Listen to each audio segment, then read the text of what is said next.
Sorry. You went Um, offline. Are you back now? yeah. Let me check. Tell me when we're back online. Um, let's see. I'm gonna keep chatting until they stop saying picnic. I think we're up now. All right. Sorry, Yeah, guys. we're up now. Turns out we talk about Arizona for one hot second, and then we get MVG'd. Well, we get unplugged. It's okay. MacD unexpectedly came over because we live close to each other. Yeah, I guess that's possible too. You don't live that close. Um, In SoCal term. 30 Um, minutes. 30 minutes. 30 minutes. Solid 30. Um, so yeah, reaching crew battles. I think that's a good idea. Yeah. Um, Dude, we should totally like crowdfund something in the future. I don't know how, but that'd be really sick. that'd be super sick. Um, so. Bubba just put a really cool comment up. So are we gonna get two more subs for number 11? I want to know what number 11 is. That's what I want to know. Because we know, like, let's think for a second who the players that are left are, right? So we have the top six for sure. We got Plup, Axe, Westballs. That goes to 9. Pew Pew, that goes to 10. 11, Shroomed. So yeah, I guess that right there is the 11 we have left. Now, Stream, you can make an analysis. I think Shroomed and Pew Pew are probably the two that we're going to see next. Who do you guys think should be that number 11? You guys want to do some subs? Ooh, I got Get it. added. I'm a mod of Chic Beans. What Sheik means? It's a subreddit for Sheiks. Oh, okay. There's a lot of subreddits now. Subreddits. Crazy.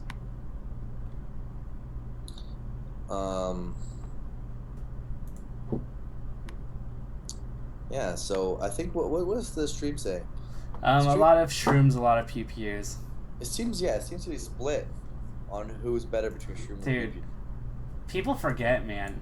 Just because like of one bad performance, people forget that Shroomed is the top 8 master. Well, I mean, let's just ask your opinion. Who do you think is better, Shroomed or PP? I like PPU.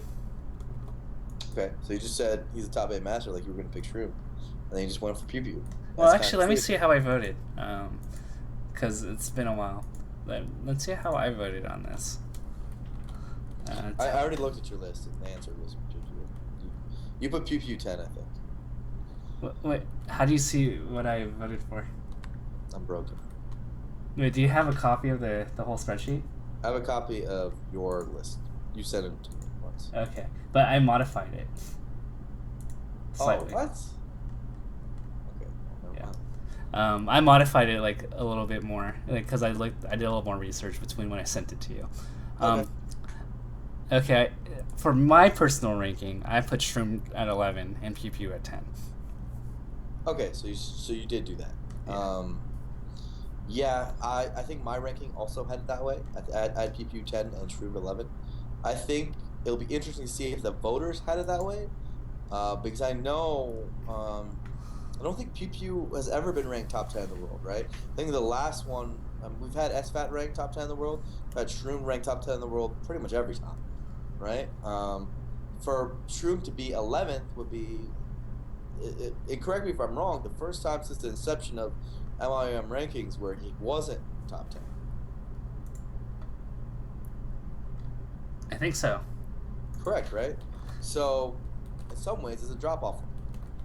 Though, in many ways, it's also just PPU's comeuppance. Yeah, I mean, like I said, you could stay like roughly the same, but somebody could move up and jump you, right? Yeah. So yeah, that's what I would predict would be the thing, but I wouldn't be surprised if the voters swayed another way. Let me change your audio a little bit. It went low. All right. Okay. I mean, this is kind of like picking Kabuto or Ammonite, right? Well, I mean, I pick Almanite every time. Really, I pick Kabuto. Well, I mean, we're different people, Tafokints. That's how it goes. Is that right? Yeah. Who's actually like better as a Pokemon? That's the question. I don't know. They're both pretty bad. They're both right. I mean, they get 4x by like leaf types, right? Does that make you bad though? I don't know. Gen 1 is Leaf broken. Everyone just does rapid stuff. Oh, I think in Gen 1, I put you too loud. In Gen 1, they're both unusable. Oh, everyone's saying Helix Fossil, so. That's because it's a meme. Like, it's like telling a person press 1 versus press 2. Everyone's going to press 1. They don't even care about the 2. Yeah. It's true. Grass types. I mean, in that game, speed and critting is like everything, right? In Gen 1. In the first one, yeah. Persian's broken. Persian with speed. Yeah. And Golem. Golem in like certain bands is okay. And they like do fire spin and all this broken stuff. Regardless, that's not what the stream's about. Everyone's pressing. No, everyone's pressing 1 now. Wait, some people are being hipsters and pressing 2. Come on, chat. Come on, chat. Tauros is pretty good. Body Slam. Dude, Body Slam was so broken in that game. And so was Slash. Slash always gets you a crit. Yeah. Dude, and then Thunder Wave was stupid. I hate Thunder Wave. Thunder Wave just made you not move. Yeah. And Sleep was straight broken. Well, like, Sleep... Was there any, like, 100% Sleep move other than... If you got slept, it was just over, right? And Frozen was even more broken. It was like, you just frozen. It's over. I remember Blizzard having 90% accuracy. Yeah, it just made Ice Beam crap. Yeah, but like Thunder had like 70% accuracy and like Blizzard had 90. Like, how's that fair? Ice has got to be good. Hey man, Dragon was broken back then, so I'm not gonna complain. I think Psychic was godlike. Psychic was the best before they added Dark. Yeah, like Starmie. Starmie was ridiculous. It was just fast, had Thunder, and it had Water moves. And then like Alakazam with like Thunder Wave. Why is Alakazam fast? Alakazam doesn't need to be fast. Dude, Alakazam was so broken, and it had to recover too. Why is Alakazam faster than like Pokemon that are supposed to be fast? How is Electrode the fastest Pokemon? It just rolls. Have you ever thought about that? Like, when you watch the episode where Ash is on Rapidash, like, how the hell is Electrode supposed to, like, win on an uphill? Like, have you ever thought about that? I mean, every time you see a Pokemon battle, it's always on, like, straight, even planes. So does Electrode just roll really fast? I could see it, man. Well, what about... I guess Doug Trio could... I could kind of see, like, being fast. Just by digging? Yeah, but what if... Sometimes you fight on water and stuff. I don't know. Guys, 2 more subs! This is what we're trying to get right now. What we're trying to say right now is 2 more subs. We're not moving until 2 more subs. Dude, I remember... We're going to be talking about Doug Trio and how fast he is in digging unless we get 2 more subs. Dude, I remember my friends in high... So, you know, like, usually there's, like, moves, and, like, as a little kid, you're wondering, like, why is this in the game? Like, in Smash, it was probably like, wow, like, tilts suck in the game. Why would you use a tilt when you have smash attacks? Yeah, that's true. Yeah. I mean, for a long time, people didn't realize tilts were even in the game, right? Because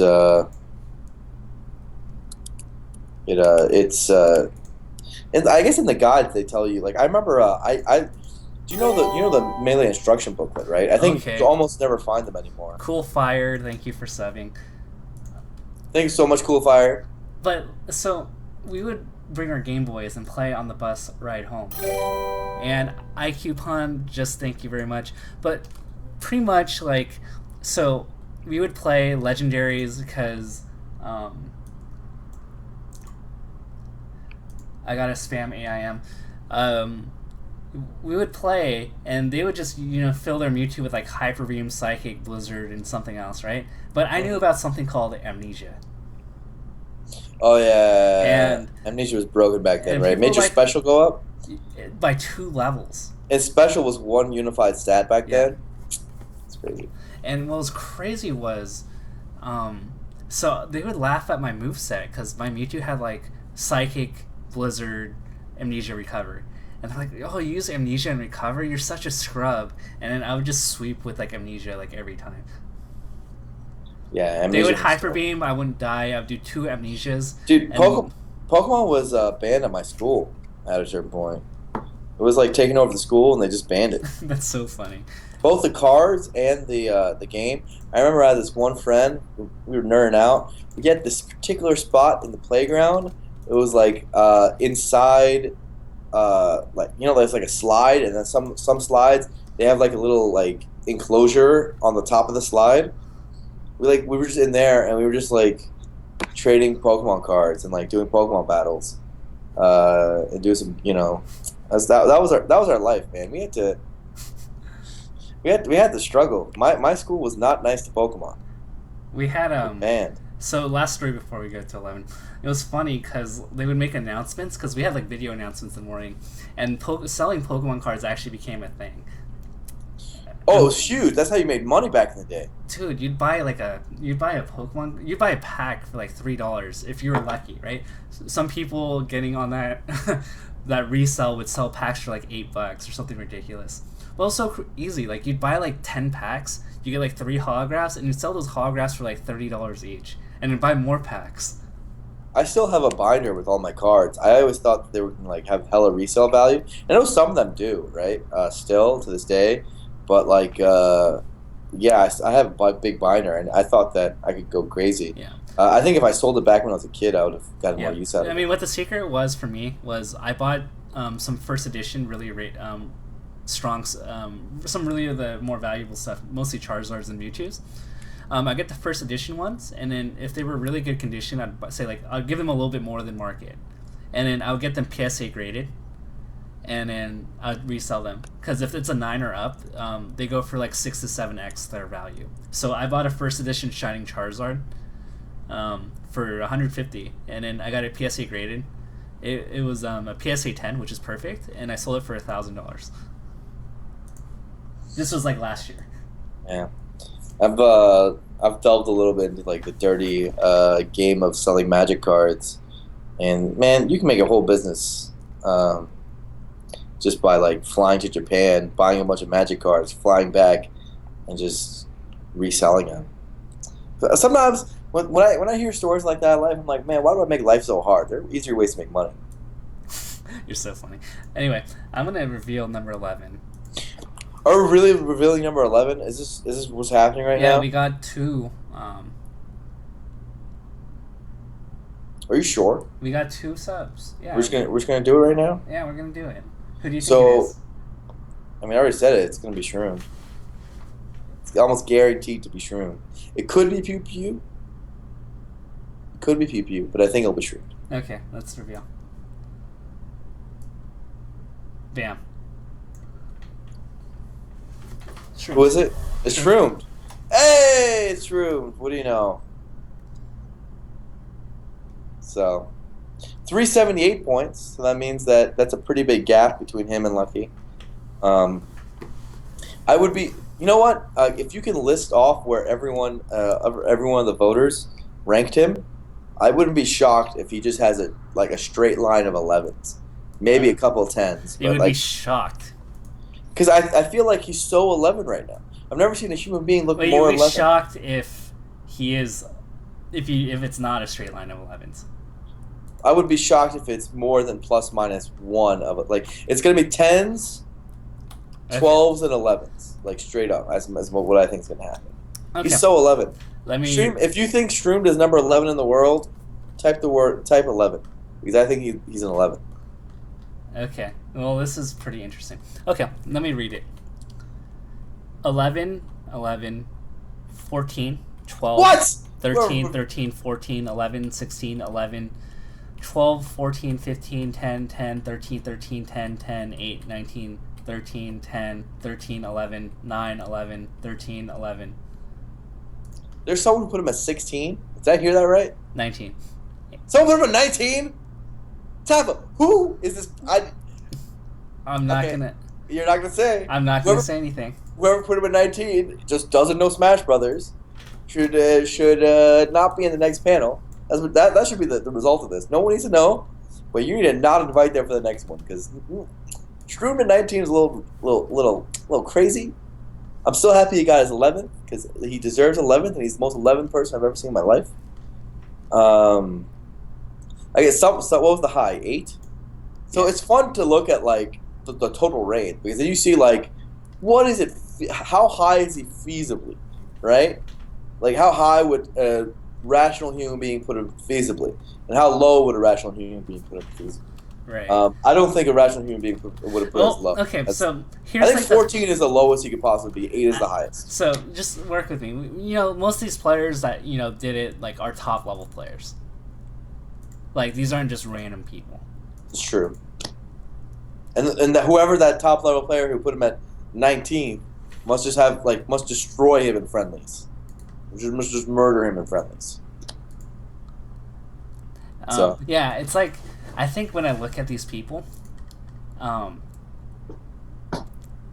what I see is like the people that rated Shroom really high. Like I'm just like picturing the friendly session, right? I'm just like, this guy has destroyed me. This guy has 3-stocked me every game. Like, he's a god. Is literally what I'm literally like if I'm pretend thinking of what is going on in their minds to give Shroom to 8th place. It's, man, every time I play him, I I just lose. yeah, apparently, according to Mango, Johnny's really mad that Mac D is above him. That's who's what whose we're all D did he screaming. suck? That's what we're all screaming, guys. That's what we're all screaming. Um, that's pretty You know fun. what's funny? West Bulls and Mango are in this chat right now. Of course they are. They want to pretend like they don't care about rankings like this, but this is what they live for. Dude, they totally care. Like, I think Mango embargoed it because he didn't want to be number 1. Mango doesn't want to see that in this list. He doesn't. Like, Dude, I don't have the heart. I don't want Mango to see that in this list. Mango, get out of this chat before we go to that in this list. You don't need to see. Just get out of here, dude. Get away from the kid, man. Get away. Yeah, so, like, I'm looking at this one guy that put him 8, and I'm just picturing, like, the endless trunching of 3 stocks when, like, this guy, like, visited him. I'm not sure if that is the case, but that's what I'm imagining. Yeah. What's interesting, like, while we're talking about, the top few, because we're talking about top 10 at this point. We're on the cusp of top 10 in the world levels. I'm really curious to see, what the voters were thinking about that, because I think it's actually funny because I think the 6 through 10 is more clear right now than the 1 through 6, right? Because the 1 through 6 is pretty crazy right now. Yeah. Yeah.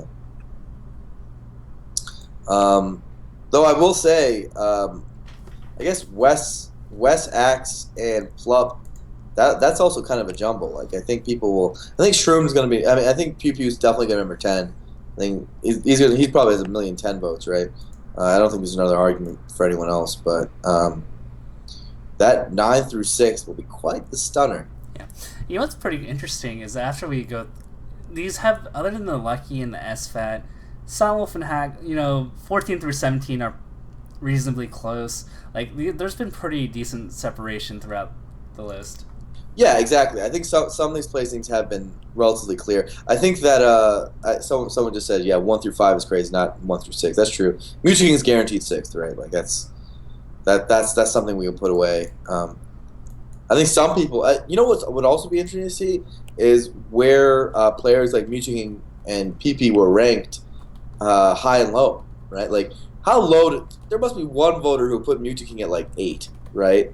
Just because he had like a little bit of a slump, and there probably is one voter that still puts him really high, puts him top 3 or something crazy. Just like taking a precursory glance at Mutuking, it's pretty consistent across the board. Is it like all 6 basically? Yeah, pretty much. Well, I don't know. We'll see. We'll see, guys. Yeah. Stay tuned. Number 6 in the world could be anybody. D4B3SS asks, why am I not a voter? That's a good question. You have a main line on me sub button. I think that should make you a voter. Dude, I got hosted for one viewer. Thank you, Majestic Rhino. Ooh, nice. Um, I think the main thing is, it's interesting, and I'm going to do a little bit more data searching with respect to region, because I think region plays a large role here.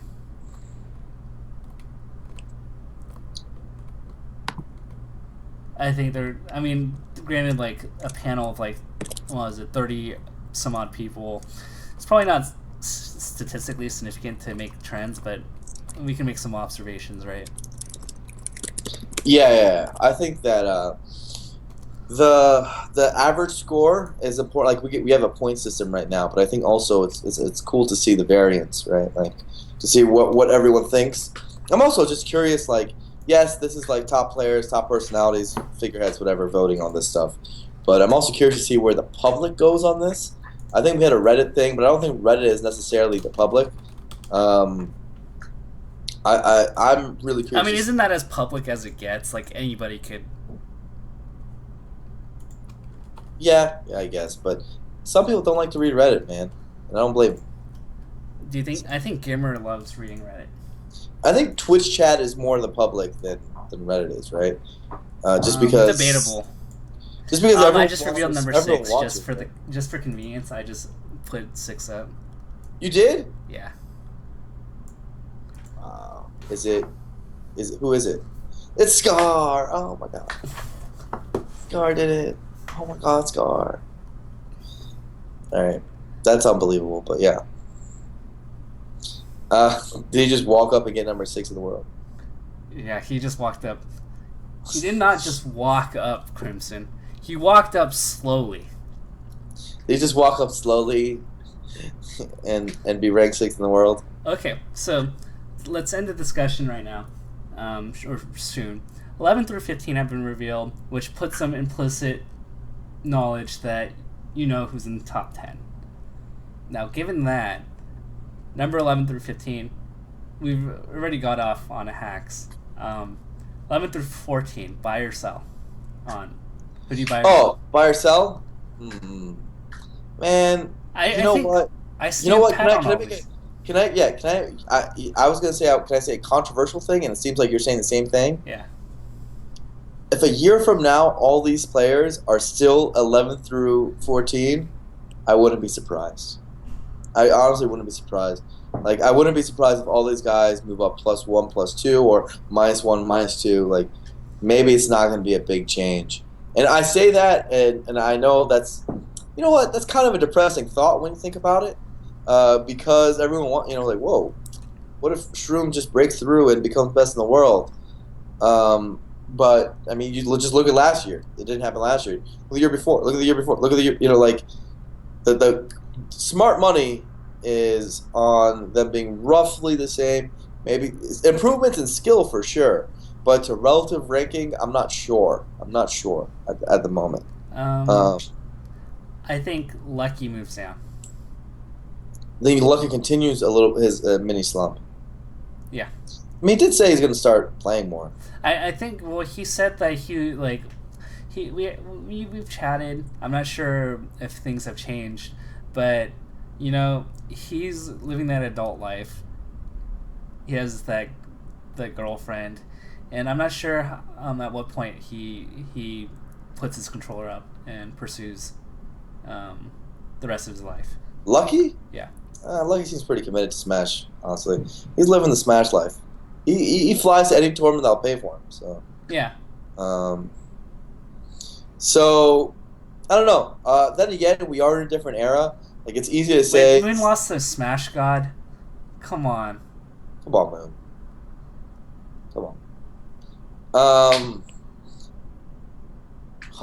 Sheridan says Amso's the most overrated player on the list by far. Bro, he got 5th at Apex. Come on, Sheridan. But yeah, look, the one caveat that we must say is that, yes, like everyone you see on this list, barring some exceptions like Wizrobe, have all been playing. I mean, Wizrobe's been playing for like 4 years too, right? And I think Dragonfog's been playing for a while. Okay, let's run through this list. Shroom has been playing since 07 or 06, something around there. So that's 10 years. Roughly '06, yeah. Lucky. I Oh know he went to five. '06 ish. Oh yeah, I Competitive. guess right, roughly competitive, sure. But before then, they were. I mean, they played every day together. Yeah. But yeah. SFAT was '08, '07. Wait. He started breaking out right before Genesis when he upset Zoo at a local at like in Okay. '09. But he's been playing since like '07. Okay. Silent Wolf, I don't know, '04, '05. It's almost hell OG. Yeah. Something like that. '05 sounds right. Hacks is like '07, '06. Probably '07. MacD, '07 ish. '07 or '06. I think Genesis 2 was one of his first tournaments. He was. No, excuse me, Genesis 1. I meant He went Genesis to 1. UCLA tournaments when I just started as like a freshman sophomore, so it was like '07. Yeah, but I think his first major was Genesis 1, correct? Yeah, '09. But he was still pretty Yeah. good by then. Yeah, he might be an Yeah. '08 guy. I'm not sure. Ice, Ice is much later than all these guys. like 11, 2010. Is it really that recent? I want to look at the wiki to see. I mean, I know he's been around for a little bit, but I mean, he was pretty established by FX 2012. He's been playing since '09. '09. Okay. Yeah. That's pretty good, though. I mean, that's the most recent player of all these. Westfall's, let's see, he was decent in '07 when he went to Dunsky's, was better than me. I would say '05, '06. Wes been playing for a while, but he had periods of inactivity. Yeah. He went to Doug's house. I mean, he really was better. He was better than me in '07. Really? In '07? I mean, so I think we were like the Gary and Ash, but then he got a lot better than me. Okay. Or he was always better than me, and then got a lot better than me. Okay, so Wes is close to like '06-ish. Yeah. Okay. He's gonna. I mean, I don't know. It depends on how he defines playing. Yeah. Let's see. S2J. He went to a UCLA tournament in '09. Well, SJ's one of the newest, right? He's like '09, right? Yeah. So '09-ish. Yeah. Wes says he didn't go to tour until 2010. I think I could I think he did, but I could be wrong. Maybe he just played with like. He won an Arcadian, right? He did. It actually might be true. I know he played with tournament level players for a while, but he didn't enter tournaments. Okay. Yeah, so I can see that. Yeah. So he played with good talent. Hugs super old school like '04, '03. Yeah, that's 2003, I would say, roughly for Hugs. Kirby Kaze. '08, is that right? Kirby Kaze was around '08. Roughly, yeah. Fly was '07, '08. Maybe. I don't think it was around '07. I think you're going too far. I think Fly sounds like an '08er. Sounds like it. It might be wrong. No one really knew who Fly was until like 2010, right? No, he was already really good, like in '08, '09. Oh, okay. Like, he got top 32 at Genesis in '09. Okay, Fly just said he started going to tournaments in '07. So '07 is Fly's start date. Amsa was probably... Amsa's the new kid on the block. Yeah. He's what, 2012? Probably. I mean, Evo was technically, but I feel like he played 64 and some other things. Yeah, plus he had Japanese tournaments. It's like 2012, early 2013. But like super new when you really think about it. Wizrobe was 2012-ish? 2011, 2012, something like that? I would say 2012 because that's when they that's when they started to hype him up. Yeah. And but 2012, that's really good. That again, Amso Wizrobe, two of the newest kids on the block. Dragon Fog's actually been around for a long time, guys. He's been like 05 or 06. Is it that long? Yeah, he took huge breaks though. He didn't go to tournaments though. He always played. Okay. Is it? I don't. Is it? Can't be 05, is it? 06, something ridiculously early. Maybe 07 at the latest. But yeah, he's been around for a while. I mean, he's been placing ball for a while too. It's not like this is a new thing. I like the ROMs. He did well. And then the Moon is pretty recent. I would say 2012. It was before that. He did well at Apex 2012, right? No, he started 2013. 2013 is when he done. So, and I remember that was like after a year. Moon Yeah. already. 2012. Yes, Moon's one of the newest. Yeah. That's So we have probably like 3 people that are like 3 years into the game, like 3 to 4 years. yeah Everyone else is like 6 to 7 years, which is insane. minimum, right? Some over a decade. But it's honestly like it makes it sound really daunting to new players. Um, but at the same time, like you guys got to realize that like some of these guys took like ridiculous breaks. Like we had Hugs. Yeah, sure, he's been around since 2003, but he had like 3 year breaks. Like it's you got to keep that in mind. Yeah. Um, and also Smash just wasn't as big as in recent times, so they didn't have the tools, and everyone kind of just got better together relatively. Um, so yeah, it's overall a pretty good trench list, which is why I don't know. Like when we're talking about who you're buying and selling, who's going to get better of this group. Like they would have to figure something out that they haven't figured out in the last 8 years, right? Which is possible, totally possible. Um, uh, but it's usually a more gradual process than that, right? Like, um, But all the we had this discussion, right? Um, at CEO, they the people that reached top six, right? They did it really quick. yeah, pretty much. If you look at the top 10 players all time, they all did it shockingly quick. With Mewtwo King is the exception. But Mewtwo King also had the luxury of gradual improvement and starting before everybody else did. So yeah, I agree with you there. Yeah, I mean, Mewtwo King had a thing where my opinion on the Mewtwo King exception is that if you were around when he started, like we're talking about 03 ish, he was like, of course, yeah, he was horrible when he started. He was horrible for a while. We're talking about 2+ years, like 2.5 years ish. Mewtwo King was just like bottom of the barrel. But he didn't ever seem to apply himself to the game to getting better. He seemed to apply himself to like watching the stars on FD and like seeing the frame data and like all this other stuff, like and seeing how weird mechanics work together. When he really did start applying stuff, it felt really fast. Like it was just like, oh my god, this guy's at top 8 in the world. He jumped from like bottom of the barrel to top 8 in the world. He had something happen to him that like changed his view, right? Like Yeah. even like people are saying PPMD in the chat, and to be honest, like tipped off forward, he got fourth, had a bunch of fifths and fourths and thirds, and in Revival Melee he gets second. Like pound 4, the first like big thing, he gets ninth. I think And that's he wins pound 5. Like it's for PP it was pretty quick too, really. yeah. I don't think PP is the exception. His improvement, I think it was methodical, but it was quick. Yeah, pretty quick. Of course, it's easy to look at the old schoolers and say it was quick, but it's kind of a misnomer. Like, of course, Ken's was quick. He was the first champ. Like, Like he didn't have to jump anybody. He had to he didn't jump. he didn't have to jump anybody. He just was the best.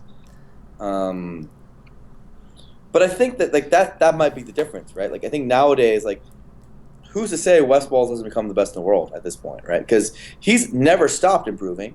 His results have always been gradually getting better. He might hit his head on the ceiling at one point. I think he But- kind of has. I would say peak West Bulls was right after, in terms of just performances, was right after Sandstorm in that Mayhem where he trunched Mango. You don't think? Well, I mean, Ever since that's so recent. That's so recent. I would basically lump but that in that short stretch, he beat H-Box, was looking good against Armada, beat Mango like 3 times, right? Yeah, I mean that is probably the best West Ball stretch. He's had little baby eras that have been part of his ebb and flow, but it's all an ebb and flow that keeps going up, right? So I don't know.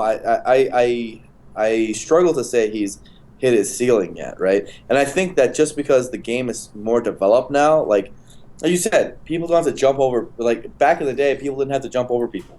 But Like Ken just came in and became the best. West has to beat people who have been playing the game for a decade. right? Like he has to jump over a lot.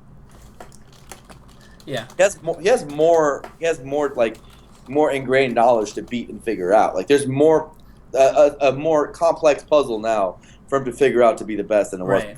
And it's, I mean, I think a lot of people, when we talk about peak, I think there's like an implication that like they have peaked in skill. I think everybody is always improving every day. Yeah. And I don't think, I think it's silly to say that a person has peaked in the sense of they stop growing.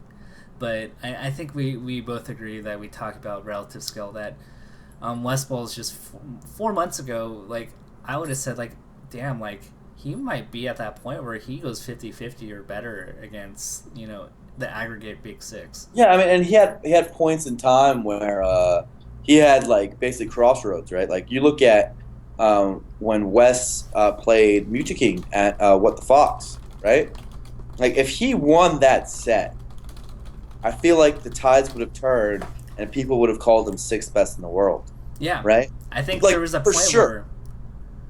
where after Sandstorm, it's like, wow, if he keeps this up for like one or two more tournaments, Trunch's Mango, like, I'm gonna have to put him above Axe. Like, if Muji King's hands keep hurting, then I might have to put him over Muji King too. And those were the thoughts that I had in the back of my head for West. It's like, you can put him at 6.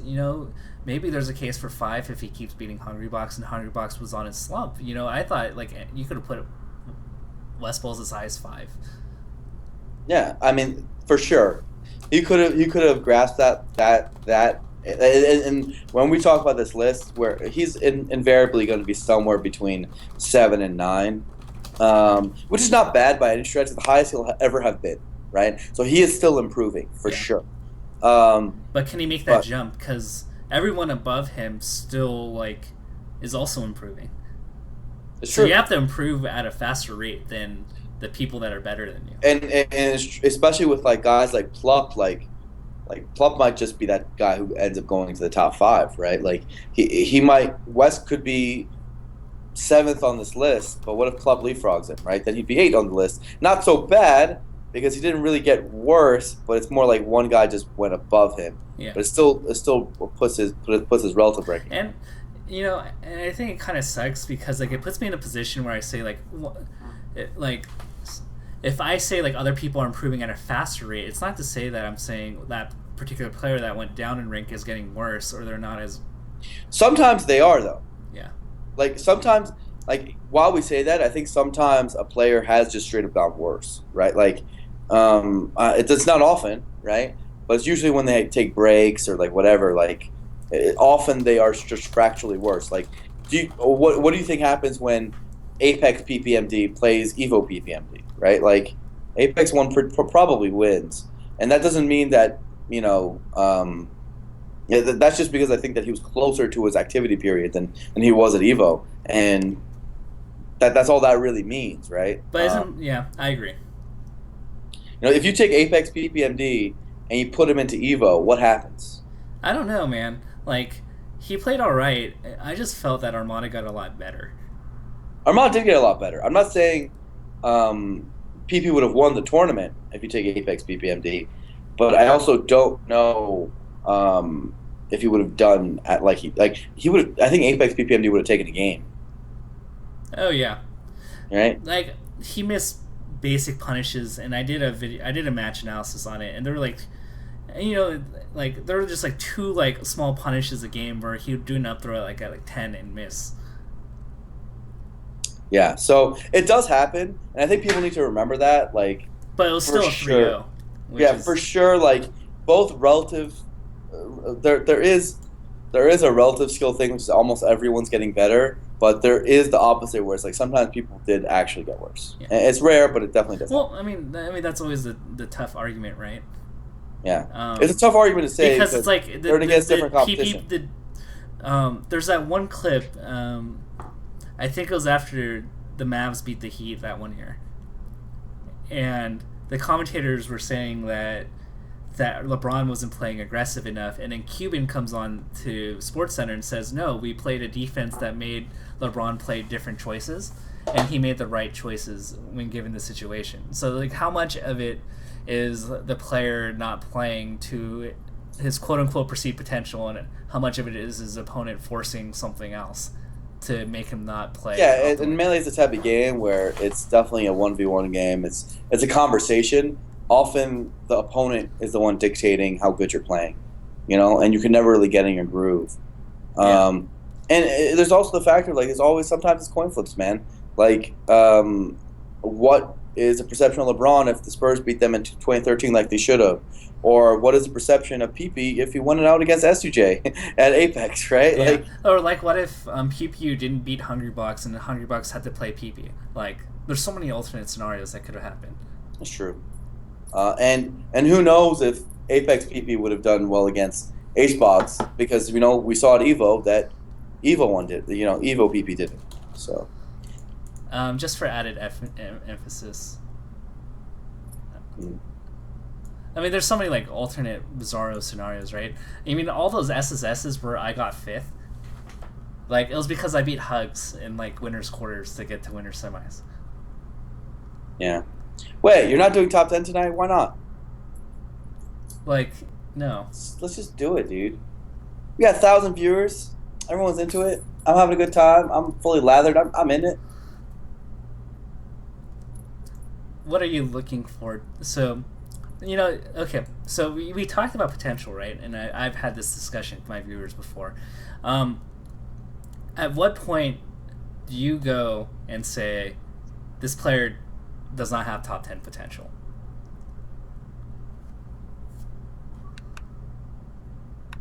Or like this player within like a 95% accuracy does not have, unless something dramatic happens in their life, that they're not going to ever reach top 10. Like for me, I'm never going to hit top 10.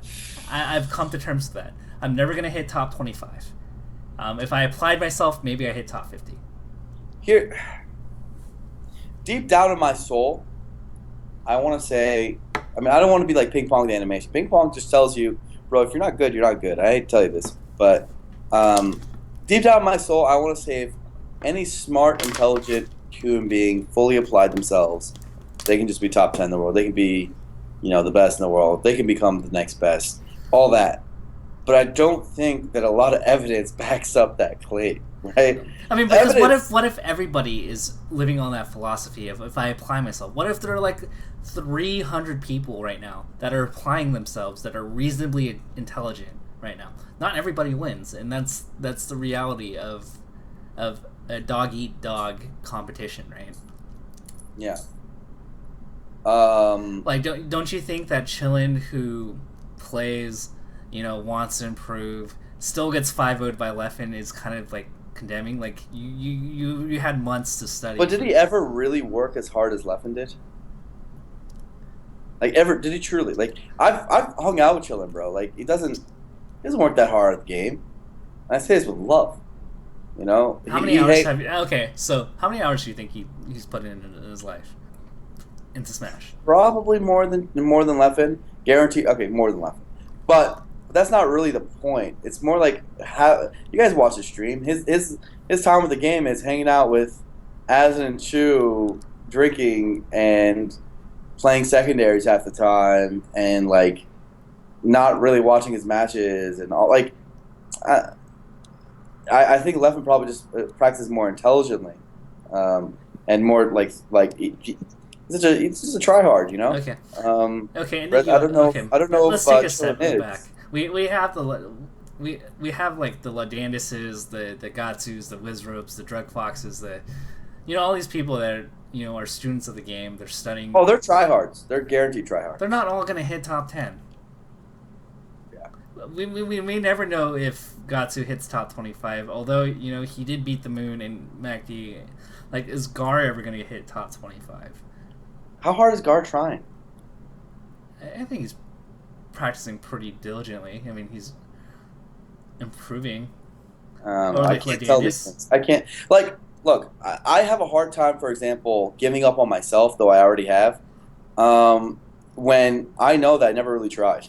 Like, I know how much more I could have tried, I should say that, right? Like, for sure I went to a ton of tournaments. For sure I went to a ton of Smash. For sure I played a ton of Super Smash Bros. Melee. But I never even watched like a single one of my matches and analyzed it. But I never really like went out there and tried to improve my own habits, or like I did diligent technical practice, all this stuff that I know I would need to do to go to that next level, I don't think I'm ever going to necessarily do it, just because I have a lot of other priorities I want to do with Smash. But like yeah, I think you almost have to go on a case by case basis, right? Like I have a hard time condemning like any of these players and saying like, "Yo, I don't think you can ever do it. You can never be the best in the world." Simply because I don't know what I don't know if Okay. they've really hit that Uber switch. Like, can you really think of anyone who is put as much work and thought into the game as let's say and practice as let's say an Armada and still hasn't done it? Hacks. That's actually a good. Hack's is a decent point, but I think his story is more of like a tragic one. Okay. And his story might okay. not be done. Okay. His story might Okay. not be done Okay. either. We had this conversation year after year after year, right? We have said Hacks has the potential to break into top 5. How many years in a row have we said that? Said that about 7 years. We've said that for 7 years. Even the 3 or 4 years that he was a Falcon main, and he was in that 6th or 7th range. We said it more years as a Falcon main. Like I don't know if I ever said it when he was a Fox main. I think I said it when he was a Falcon main. Yeah, and the injuries will probably make it in. It's like I don't know, like It might be a Brandon Roy situation. it might be a Brandon Roy or maybe a Derrick Rose that has glimmers of potential MVP status. I think that's a pretty good comparison, right? Yeah. I mean, he may come back and get another knee injury, and then what do we say about it? Like, I hope that you're like top 50 in the world now, as opposed to like borderline MVP candidate. Yeah.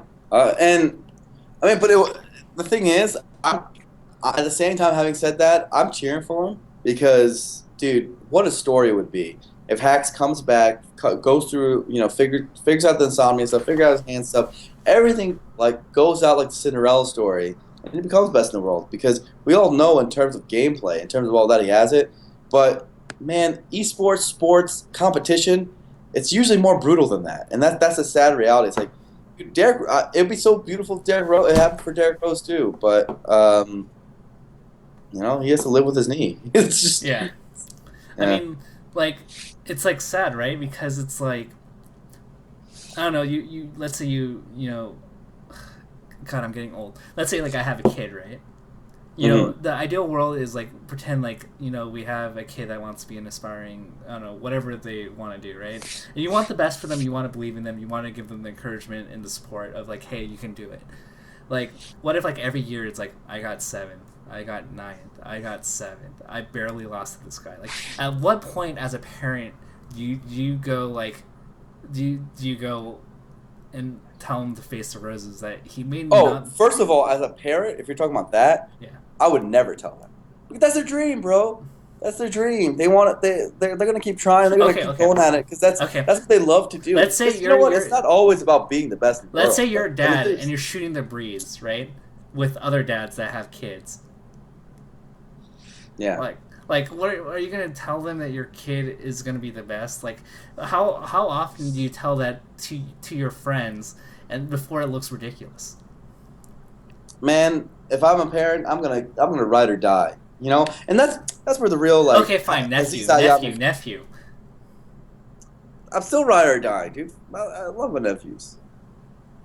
But you know what my mom. But I get what you're trying to say. Is that where does reality hit? Yeah. And okay, so my motivation has been that my mom. I don't know that this is Inception. She told me that I can never do it. She told me that you don't have to try. You don't have to try it that hard, and you don't have to stress yourself out. Just be happy, Daniel, and do whatever you want just to make you happy. I don't think you should work that hard, and I don't think you should stress yourself out. It might be too much work for you. You know what? You know what that made me do? Huh. It made me angry. Ooh. It made me angry because I felt like my mom didn't believe in me. me. Ooh, this is getting real personal. And you're meleeed on me at 11. So every time I go home and my mom and I would tell her what I'm doing, she'd be like, "Oh, I think you're working too hard, and I don't think you can handle it." And ouch. You don't understand how upset that made me. And I was like, Daniel, you don't need to stress out over school. You don't need to really go to a good college. Well, I mean, she didn't go that far, but she's like, you don't have to work that hard. Like, I think it's too much work for you. You know how much angry that made me to like work until like 3 to 4 a.m. just to defy my mom and say I did it. And I'm wondering if my mom knew all along that that was a secret motivation for me. My gym trainer knew that about me. I don't know if you can. Do you want me to tell you the truth? What? My mom also told me that, Blur, you can't do it. I have no idea why you're never gonna get good at this game. My mom probably smart, but but to be fair, she also said that like me hosting tournaments and spending like killing myself, like doing all that stuff wouldn't lead to anything either. So she was just dead wrong about that one. So you never, dude. That's the thing, right? Like parents don't always know best. When you got dreams, bro. But And I'm talking you can't about change. as a guy, right? Doesn't it sting when your friends tell you that they don't believe in you, that they say that you can't do it? Oh yeah, that hurts. Like, Which is why I don't think they're real friends, bro. Like, I would never go up to any, because all these guys on this list, 11 through 25, are all friends of mine. I would never go and tell them they can't do it, because honestly, in my heart of hearts, I think they can do it if they just, a few things went right. you don't think West Poles gets upset when I call him inconsistent? I bet every time I tell him that he's inconsistent, I don't believe in West Poles' results. I bet he's going into his room, practicing tech skill, saying, like, Tafo is an idiot. I don't believe a word he says. But subconsciously, it's affecting him to the point where he's saying, I'm going to prove Tafo and all those haters wrong. What's up? Maybe. So you're saying discouragement is the best encouragement? I don't know. I think it feeds into the guy's ego, right? Maybe it's not just a guy thing, but I know for me that if a gym guy tells me I can't lift those weights, I think it's a little bit too much for you by like 10 pounds. Guess what I'm gonna do? I'm gonna try to lift it. I'm gonna make myself look like an idiot. I'm probably gonna lift it a few times. I'm gonna bench press it. I'm probably gonna get injured because I'm an idiot, but I'm gonna make sure I can do it just to prove a point. Yeah. So, I mean, if you're a competitive person, I think that's natural. And we're in a competitive environment, right? Like, we want to prove people wrong. So maybe you're right. Maybe I should just tell them all they can't do it, and that'll get them fired up. I don't know.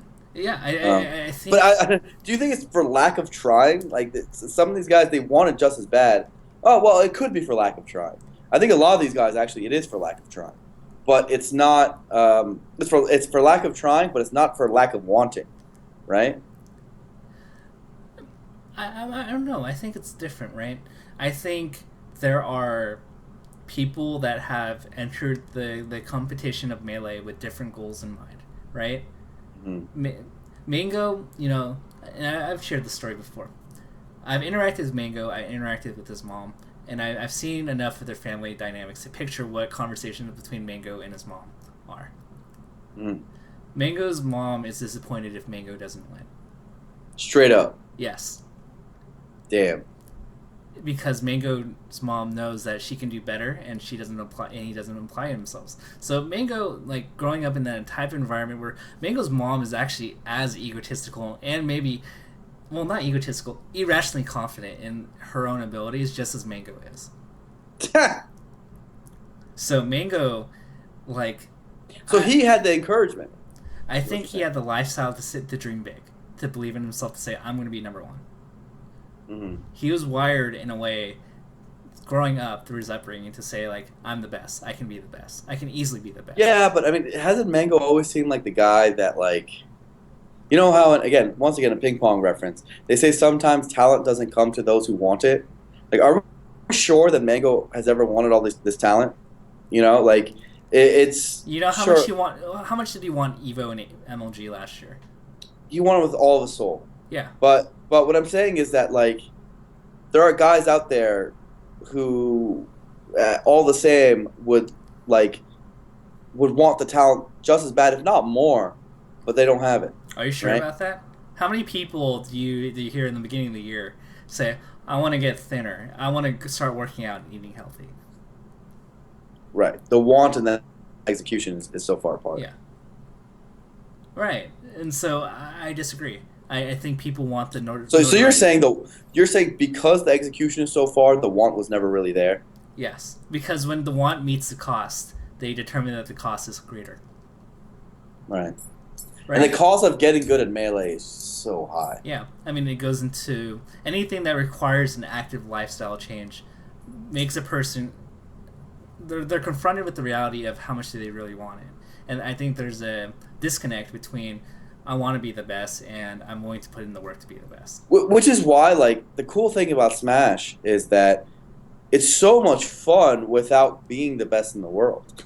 Still, right? Like, there's so many roles you can have. You can be a TO commentator, or you can be a player. Like, it's not like it's a tragedy in my eye if these guys from 11 through 25 never crack that code, right? Like, being that good is still you have your own rivals, right? Like, when Hugs plays MacD, it's a hype set for both of them, and it's still a competition for both of them. But sure, when they play Mango, it's not gonna be close, right? Right. So yeah, it's they don't have that part, but they have another aspect of it where they're climbing up the ranks comparative to each other. And I think there's excitement in the journey, climbing up the ranks, right? And I honestly think that's why like Armada, fizzled out and just like didn't have any motivation anymore. And I think that's why Mango fizzled out this year. And that's what happens with like championship teams with sports, right? They get bored. Yeah, and it's funny because people like I think on the outside, people always assume money is the motivator. But when they look at sports, when they're like, "Oh, these guys are getting paid so much," well, why are they trying harder? Why are they trying hard? Like, bro, it's so hard to go years after years, and Smash has been around for so long. Melee's been around for so long. These guys' careers are as long as like comparative sports athletes. The guys we just said they've been around for like 7, 8 years, many of them, some over a decade. It's so hard to maintain that work ethic, that same work ethic, that grind for that decade, right? Like when you're a basketball player, you literally like have to be in the gym every single day of your life lifting weights, man. That's crazy. And you have to be running, you have to be in perfect, optimal human shape, or this young kid's gonna come around and smoke you out. Yeah. And same with the melee. Like if we're talking about, dude, if this guy takes like a 3 month break, I don't know if he's gonna be top 15 anymore, top 20 anymore. Like straight up, when people let go of their drive, it ruins them, and it often is that ebb and flow that we talked about. Maybe Lucky, maybe he's had the talent the whole time, but when we talk about Lucky, we always talk about that ebb and flow where it's like, wow, Tuesday Joe is so good, or whatever. But that's usually on his peak. It's usually when he is feeling good, but then he goes into these like 4 month period when he's not doing it. He's not continuing his execution, not continuing at the grind, not always at the in the lab for it. Whereas some other guys while he's doing that, there's another player that's out there grinding and getting Right. better. There's an interesting dynamic here, right? So Lucky has always been Mango's shadow. Do you think just like like I always bring the analogy of like upbringing with siblings, right? Like you have like a lot of times when you have an older brother that just shines as a sports star, like you kind of steer away from anything athletic, right? And it influences your upbringing of your talents, your hobbies, and even your personality and how you deal with certain situations. Do you think that Lucky, living in Mango's shadow for such a long time, like has affected like his potential, how he does in the bright lights and when everything's on him? Strongly effective. I mean, you see them when they play against each other. I mean, at Big House, I mean, it was a fun set, but let's be real. Like Joey was playing so well, Lucky was playing so well that he straight up could have beat him, you know. And I think there was a part in his heart where he didn't want to. Like he kind of likes where he is, right? Like I think there is an aspect of that. Um, he likes, he's comfortable with his place in life, and honestly, he should be because it's a pretty good place to be at. Being lucky is a pretty dope. Um, but there is so much more he could do. Like he's so good, man. We ranked him 12th in the world. Like how far is he really? How much more does he really need to sprint? How much more do a lot of these players really need to sprint? They don't have to go that much farther. Like they're not that far. Like we just talked about Westfalls, bro. If he just sprints a little bit harder, he's right there, right? We Yeah. talked about how his entire career, how everyone evaluates him, would have been so different because if he just took that crossroads and went all in and won against Mewtwo King at What the Fox, it seemed like an innocuous tournament. It seemed like just another regional, but it's true. The tide shifts right there, and you don't want to go on the other side of it, right? It's only if you sprint and go to the end of it that you see the other side. And Yeah. you look at the top six, and you consistently see that. You consistently see like, dude, like just look at Armada. What a professional. What a champion. Like how what else can you say about him? You look at Mango, like, dude, he's a goofball, but look how often he streams. He plays all the time. He's thinking about Smash all the time. That's the thing he knows most of all in this entire world, maybe more than anybody in the world. All right? So, like, if these guys truly want to compete with those guys, if this tier we're talking about truly competing with those guys, there's a level of, work ethic that they have to go, like, that's far beyond what they're doing right now, if I'm being honest. And that's where my doubt is. We talk about if we're buying and selling on 11 to 14, it's not because we don't think those guys are good. We don't think those guys have a work ethic. It's just because we don't know if Shroom has the same work ethic as Armada. And that's the truth, right? Because Yeah. he's going to keep getting better at his Shroom pace. But is he going to keep getting better at the Armada pace, which is the work ethic of, like, an ultimate champion, of a Swedish machine? I don't know. And right now, everything's pointing to no. And that's nothing against them. It's just who Armada is. Yeah. And I think it's crazy because the best like example I can give is, when you're in a college class, right? Like this is where you get humbled, right? Because like you realize that you're not hot shit anymore, and like you can't get away with getting straight A's by not studying. Like you're in your engineering class, and I think this is a very telling thing of entering your first competition, right? Mm-hmm. Armada is that person that will settle for nothing less than getting an A plus on everything, and he will be angry if like anybody has like a higher score than him. He'll be angry if it's not 100%.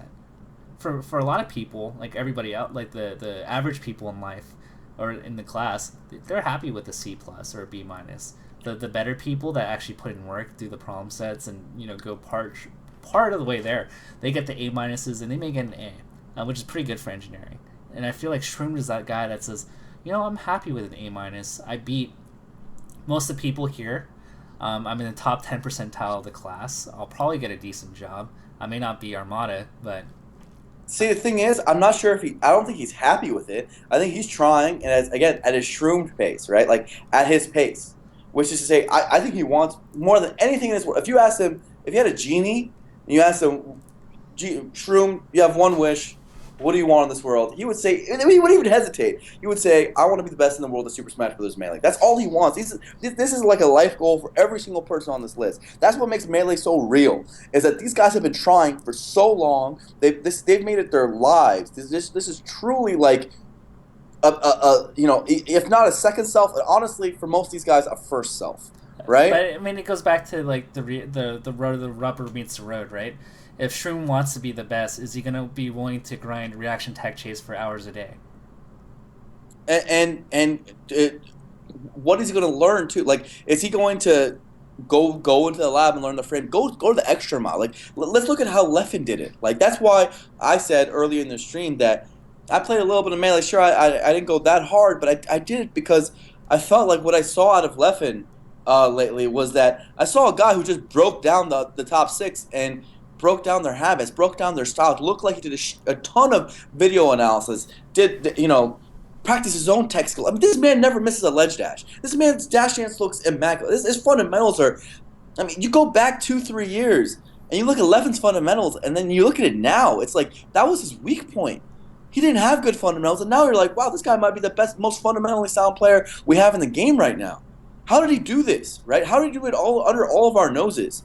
He's like, you could say it's talent, you could say it's whatever, but until the work ethic differential has changed, I don't want to point to talent, right? Like, you can point to talent once the work ethic is the same. Yeah. But the work ethic isn't the same. It's not even close. Do you think SUJ is trying as hard as Leffen did? I don't think he is. I don't know. I'm not sure if SUJ's watched a single set of his life of his own, and analyze it. I'm really not sure. So maybe that's not enough. Maybe you got to do more. And maybe these guys aren't going to do more. And that's where the stagnation sometimes comes. Yeah, and I agree, because kind of the perception of how much practice is enough is all relative, right? Like, you're not graded and you're not given a final exam. I guess indirectly you could say EVA, like a super major like EVA is a final exam. So like in the school analogy, like you know what the expectations are, right? But in the realm of Melee, like, you never know what's enough. And I feel like people like Armada and Leffen are saying, like, I don't know what is enough, but I'm going to make sure that I'm doing more than everybody else. Yeah, exactly. And they clearly are. And again, like we said, it's smart learning. I don't think you can just look at the straight hours. Though honestly, if I would guess it, other than Leffen, I think that top six probably has the most hours also. Because they are that hardworking, the hours just translates. But they're also the smart. Like they're working harder and smarter. Like so many of these guys. I mean, you guys know these guys sometimes.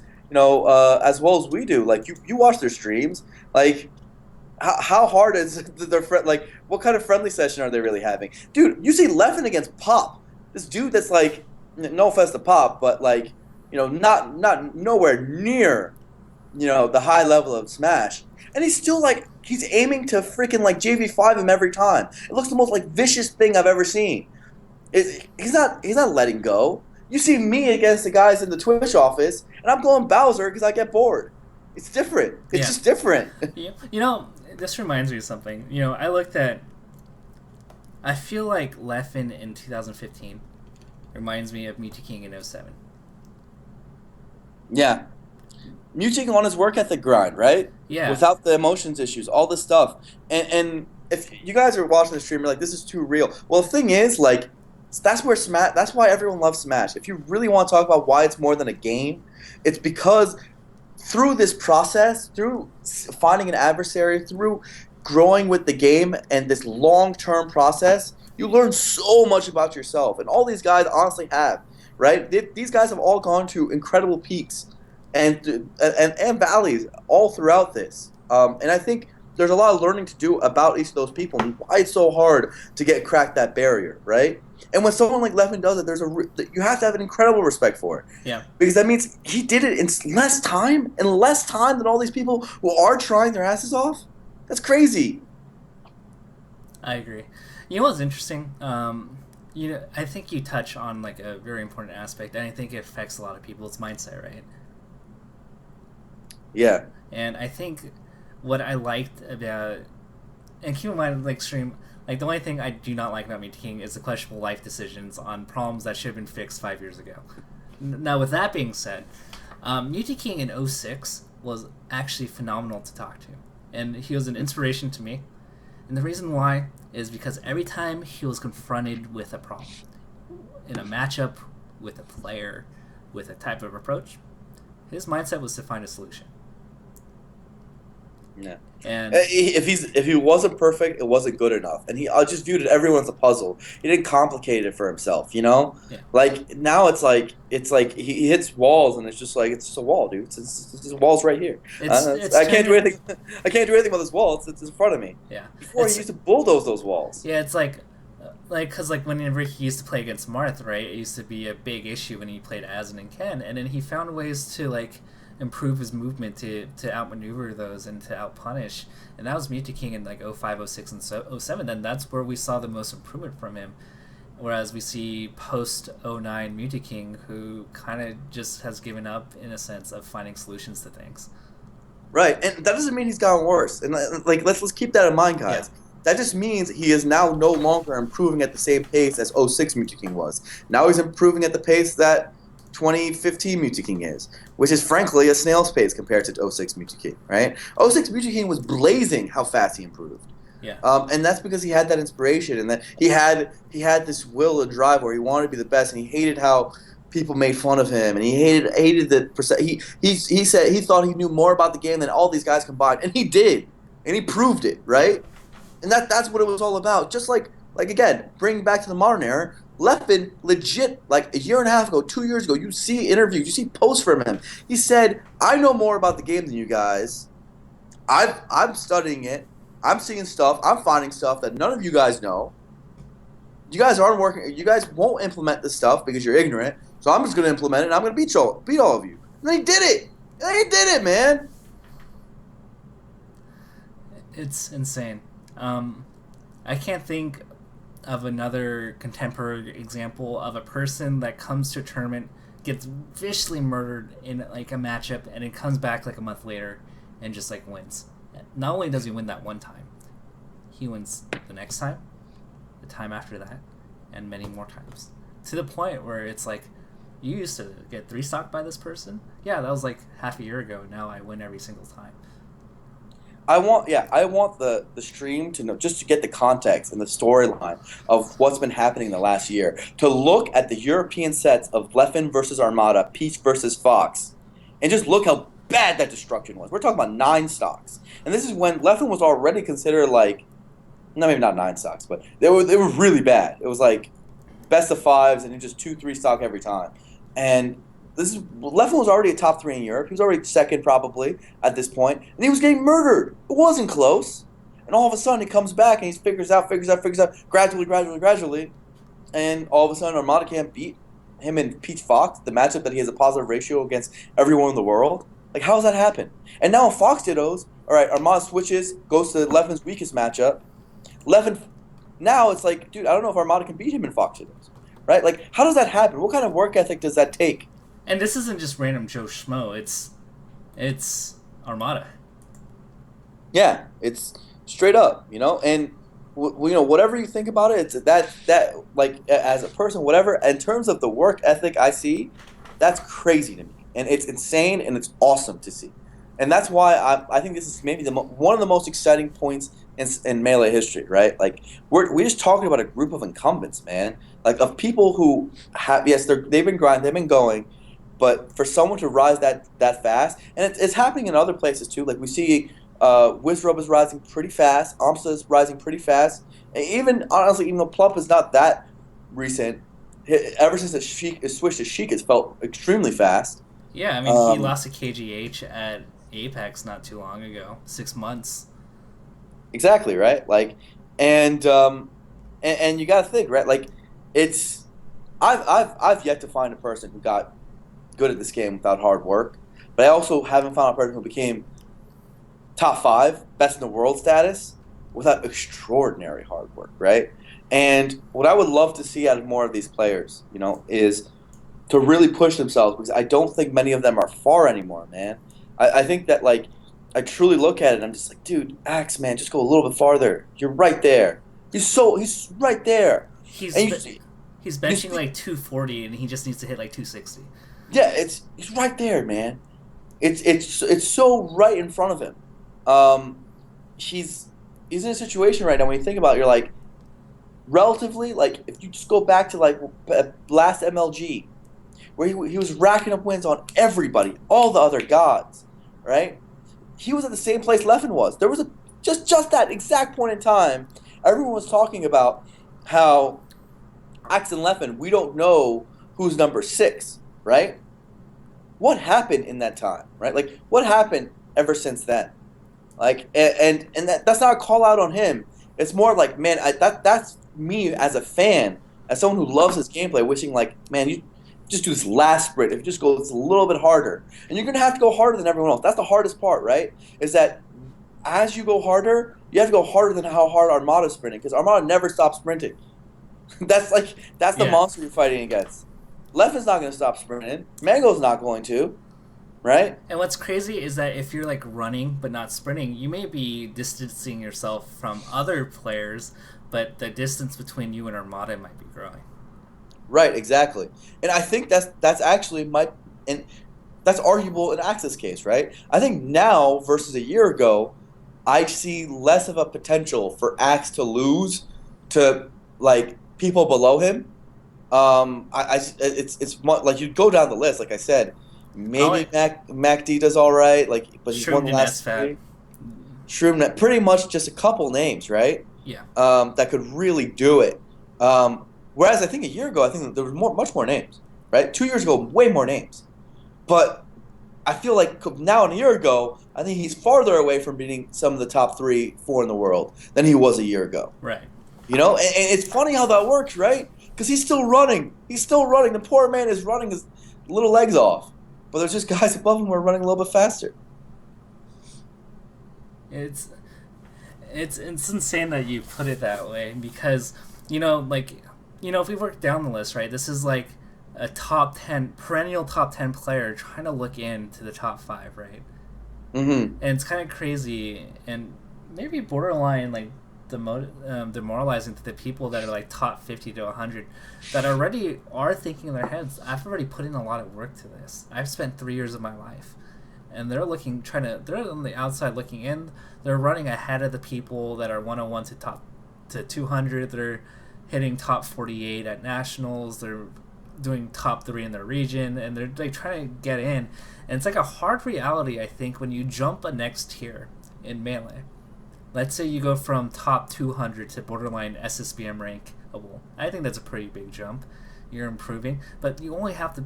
It only gets harder as you go up the ranks because there's so many people that are just as hungry as you. Exactly, and the thing is, the competition is so fierce nowadays that it's going to get like it's going to get even more fierce, right? Like, I think, especially when I look at the number 50 to 100, like you really look at it, you're like, man, these are just guys who've been playing for like 8 years but haven't really worked hard any of those 8. You know, Yeah. like it's. I mean that's the majority of the 50 to 100, isn't it?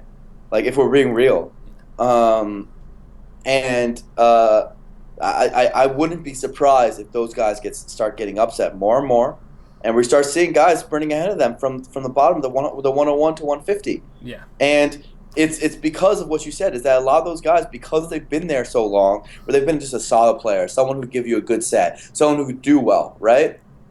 They're not used to everyone sprinting, because everyone's sprinting right now. Because we're in this platinum age, we're in this era where you can sprint, where you have 300-man locals, right? Like, Yeah. it's just different. Like, and those guys who think it's okay to be like, okay, I'm gonna skip out on this local. I'm gonna go to maybe like one tournament every 6 weeks. I'm like, good luck, bro. Or There's this kid that's going to every single one of those, and he's going to the weekday tournament, and he's going to the national. and it's kind of crazy because, like, and then life happens too, right? As much as I want to go to more tournaments, I would like to go to a Wednesday thing. I have work until 5 o'clock, and there's no way I can make it to a 2 p.m. local. Girlfriend's anniversary was last weekend. No way I'm going to a tournament that weekend, and so it's kind of crazy, like, because when push comes to shove, right, you're gonna have to make sacrifices to maintain even your status as like a top 60 level player.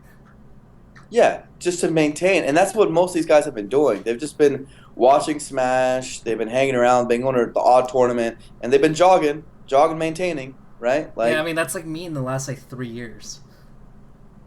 yeah, Like, you remember like 2 years ago, right, when SSS was coming? It's like I looked like an upcoming player because I didn't have other obligations. yeah. And then And honestly, like, and again, this is for me, but this is the only stories I have to draw off of. Like, sure, everyone knows I've been around forever, but I've been mostly like doing the TOing and the commentating and all this other stuff. But I didn't actually like get even mediocre at this game until like 2 years ago. You know, it was like that the entire time before that.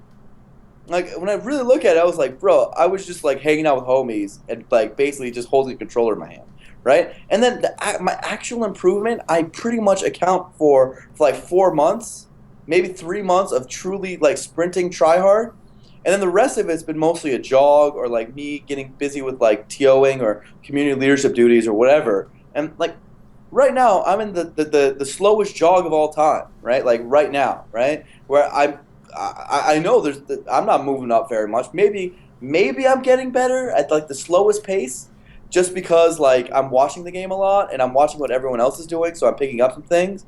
But it's a hilariously slow jog when I compare like those 3-4 months, and this is the 3-4 months I'm speaking of for myself are before the Arcadian in SoCal, like the one that the first one, right? The one that we held, Oxy held, that is. That one like 2 years ago, right? I wanted to win that so bad. I ended up getting 5th at the tournament. Not that great, but I tried so hard. And literally like that was like all my improvement right there. I learned, like, I invented like 10 techniques, learned things I didn't know how to do. Like I learned how to shield drop. I learned how to my little blur dash crap that I do now. Like I learned like all this rising fair, like everything I know that you guys see. It's not much, but everything you see is pretty much 4 months. And there's so many people I feel like that's also true with, where it's like when they really think about it, they can pinpoint like maybe light bulb moments, maybe like I said, sprinting moments in their Smash career where they truly got better, but the rest of it has been a jog, right? yeah, But I think that like brings a good point, right? Because I would say arguably in that time, like I saw personally that you were improving a lot. Yeah, I mean, you you almost know, took a set off me before you choked it on Pokemon Stadium. yeah, like I had a little bit of fire. That was the most fire I've ever had. And you know what's funny? Like I think the fire is the most underrated thing in Smash. Like it's not always about like whether you're being active or you're going to a tournament or you're hanging out with people. Like a lot of people go to tournaments and they hang out with the homies. Like what did I do at Super Smash Con? I didn't even. I think I played like two friendlies on like someone else's controller. Like all I did was hang out, commentate, do a panel, like all that stuff.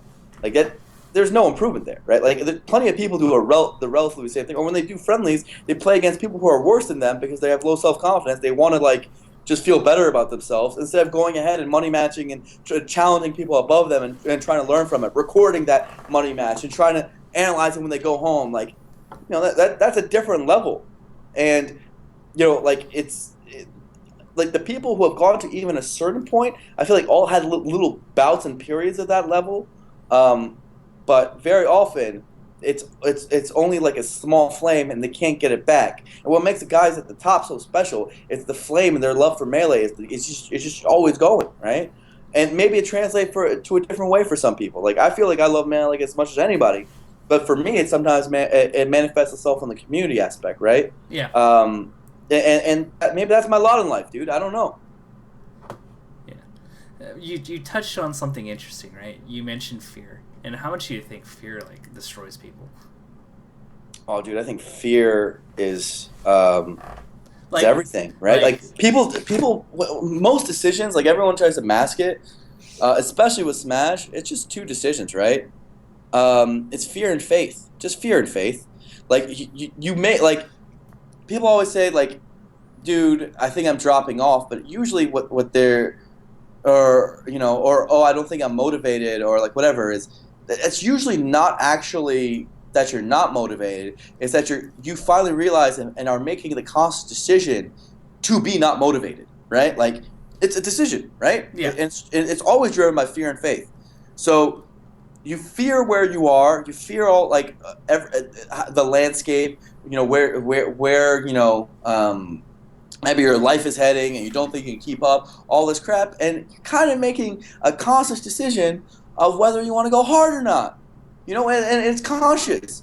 But people don't frame it like that. They don't frame it like, oh, I'm going to decide to get worse. No one says it like that. Yeah. The way they say it is, oh, yeah, I got so many responsibilities right now, and like I don't think I can go to this or that or that I got like there's a million ways to frame it for yourself, or but for most people I've found it just goes back to the fear of like they're making that choice. It's a choice of I'm gonna step back.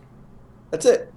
There's really nothing else. It's a straight choice. Like Yeah. there's never a point where I think that like a person doesn't have that in their own hands.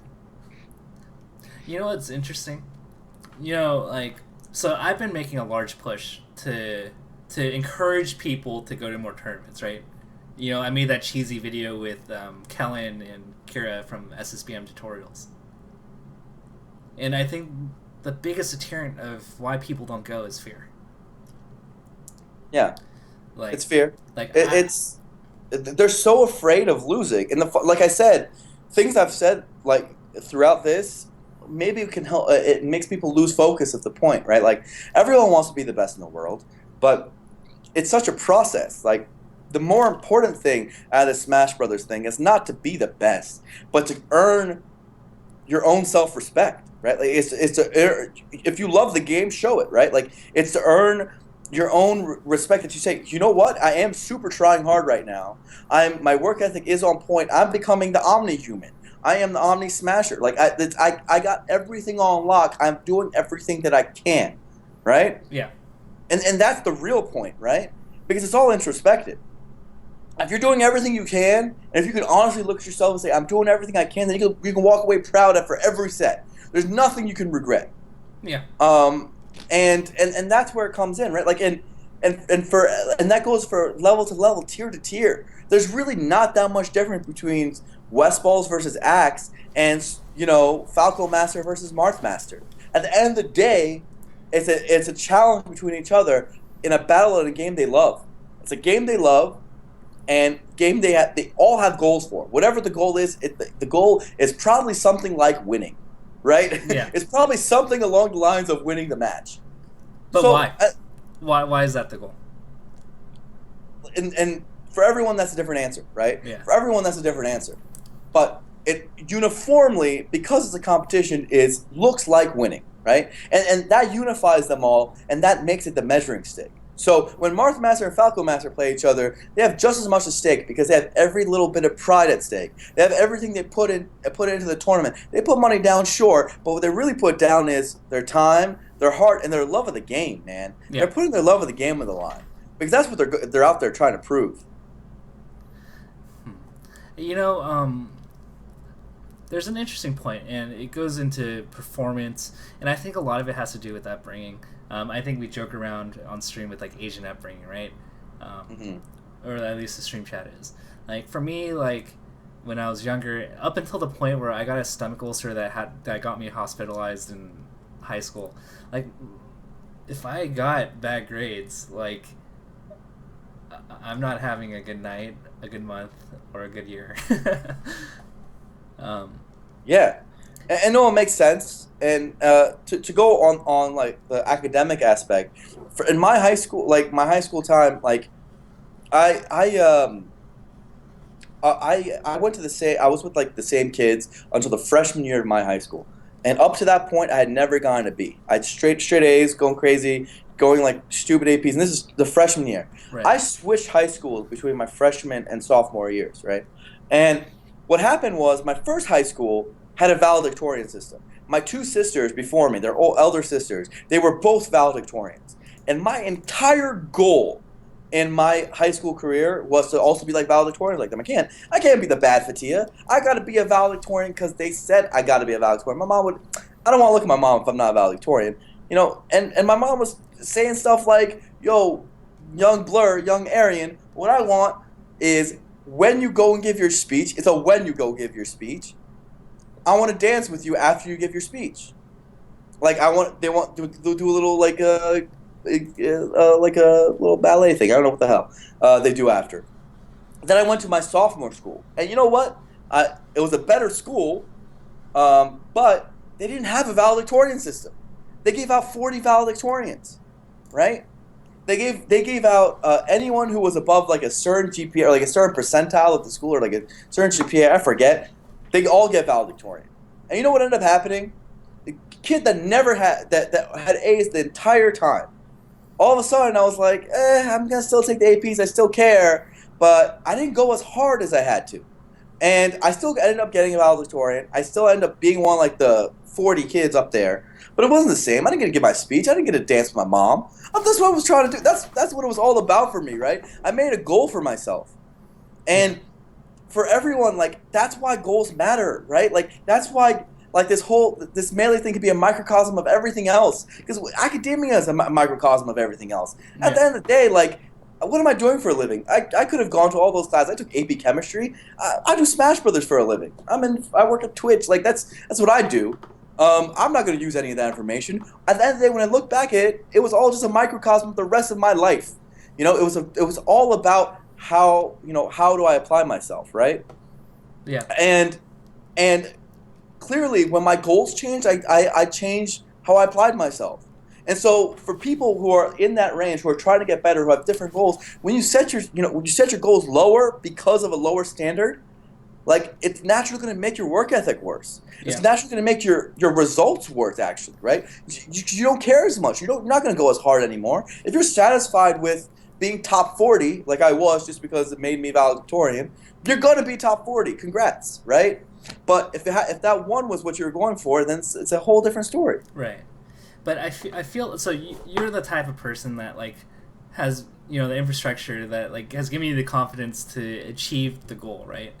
But I feel like there are a lot of people, when confronted with that reality, they do not want to know the end result because it somehow reflects on on their self-inherent value. Let's just go with that. And so I feel like for a lot of people, like, they don't want to be confronted with the result, right? And so therefore they avoid it completely, right? Right. And you know what? Like, I don't think it was like, for example, in my analogy, I don't think it was a conscious choice where I just like, well, I don't think it was a deliberate choice where I was like, yo, I'm gonna start, not going 80% now. Like, I'm gonna start getting B's now. Like, that was not like a deliberate thing. But when I think about it, it was still a conscious one. It was still one where I went out there and I was like, yeah, I mean, I'm gonna pretty much get to the same schools regardless if I get a B in this class. I'm still gonna like, the world's not gonna tumble over, right? Yeah. So like everything's gonna be relatively all right. But it's not like I faced that. I never faced that during the process. I only can face that after the process, right? And there's gonna be a time where this melee thing is over and everyone's gonna have to face themselves and be like, yeah, you know what? Looking back at it, I could have tried harder.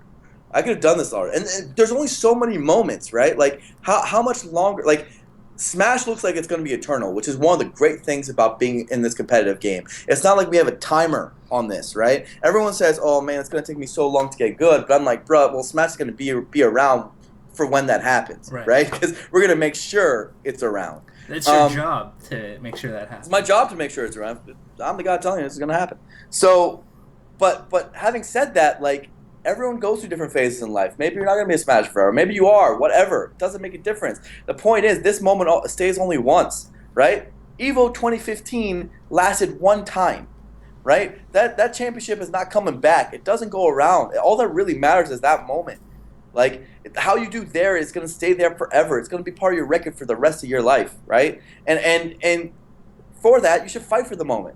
Yeah. You should fight for that moment in particular. You shouldn't fight for, like, oh, I'm going to be the best in the world.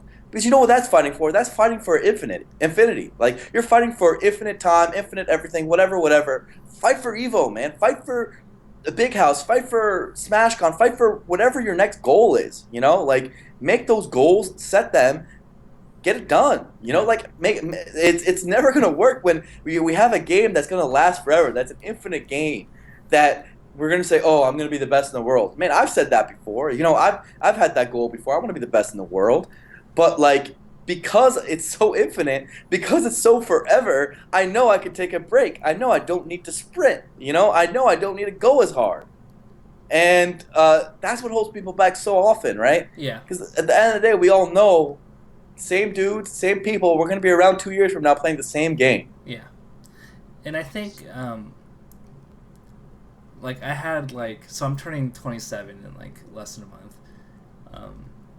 And I don't know if this is, like, a core life crisis, but I think my, like, my biggest, like, thing that, like, could, like, lead me to be regretful is, like, if I'm, like, 80 and, like, I look back at this. Because, like, eventually I'm going to have a wife and kids, right? And I don't want to be defined by, like, mediocrity or that I didn't put in my hardest. And, granted, my goal is not to be the greatest player, but point being is, like, I don't want to, like, go 80 and go year after year and let fear be the motivating factor for me to not do anything, to the point where, like, I look back at, like, a 5-year or a 10-year stretch of time and said, like, wow, I didn't do anything with my life because I let fear hold me back so much into not doing what I wanted to do. Right. And you know what? The only person that's going to judge you is yourself at the end of the day.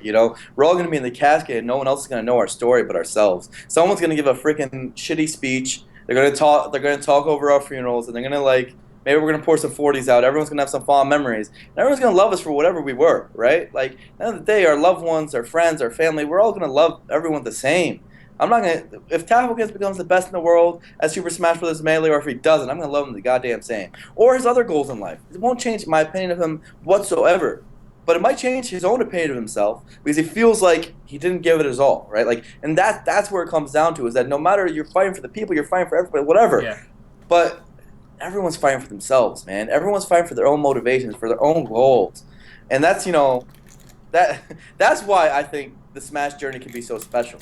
That's, honestly, building this kind of the community that we have, the way it's built, the fact that we have open tournaments, like, we don't have that anywhere else, man. Yeah. You look at, like, Dota, like great, they had the international. Love Dota, man. I got some TI apparel like and stuff on my desk. But how many people played that tournament? You know, Yeah. how many people? I don't know, it was like 12, 14 teams, so like 70, 80, somewhere around that ballpark. Right, they had like a regional qual where anyone could enter and all that, but it wasn't the same. The point is that in Smash there's a tournament every single day where you can Yeah. prove yourself. You can go out there and prove yourself, sure, at your little baby stakes, at your okay, not so good at the game stakes, but that's proving yourself, man. Yeah. That's the point. The point is not to be the best. The point is to prove yourself, to be honest to your love for it. To be honest to everything that you want to do with it. And I think, you're alluding to like the process, right? And I'm always a big process guy. I used to be results oriented, and it used to destroy my mentality. And I think that's like probably one of the biggest roadblocks for up and coming players, is that they do they do well one tournament. Let's say they go 3-2 or make it out of pools, and then they come out and they fear not meeting those expectations, or and then they like play with the mindset of, oh crap, I can't lose, and I think a lot of people do lose sight of the big picture, right? Yeah, and you know what? The big picture is always going to be there, right? And I think that it's a shame. It's always a shame when people don't accept themselves. Like it is, the past is not going to change, but at the same time, like the past is the sign of progress, right? Like Yeah. it's you take what parameters you had before, and you try to become a better human. Like most of us live in, like if we're being really honest, like we have such easy lives. We're not fighting for survival. We're not fighting for sustenance. Like I live in America, bro. Like I've been soft and patted my entire life, right? Yeah. Like so what am I fighting for? Like I'm not fighting to like hunt some lions, or I guess you wouldn't eat lions, but I'm not fighting out Too there. soon, man. Too soon. Yeah, I know that was a funny joke. I'm not I'm not doing any of that stuff. All I have there left to fight for is my own motivations and what I find important, right? Yeah. I'm in an entertainment industry. It's funny to say, but like that's what Twitch is. It's an entertainment industry, and entertainment is naturally going to be fleeting. But that's okay because I can place importance in it. I place importance in the community that we have and what I want to do with it and how I want it to grow and everything else. Or on the player perspective, place importance in this little game called Super Smash Bros. Melee. Everyone's going to have to make that choice, and even when it seems noble, I found like let's say you want to take a more noble clause, and that's beautiful. Like you want to be a doctor or whatever. Yeah. At the end of the day, like that's still like in the grand scheme of the universe, you're one doctor in one world. It's what matters the most is feeling like you fulfilled your own passions, and it could be melee, it could be being a doctor, it could be being a janitor, whatever it is. But if you're not trying to better yourself, what's the point? Yeah. What was it? You had me on another thought. Because not to like I think melee brings a lot of passionate people. Like we are known for passionate players and everything, but I think it is important sometimes just to take a step back, and I think that does do a wonder for a lot of people.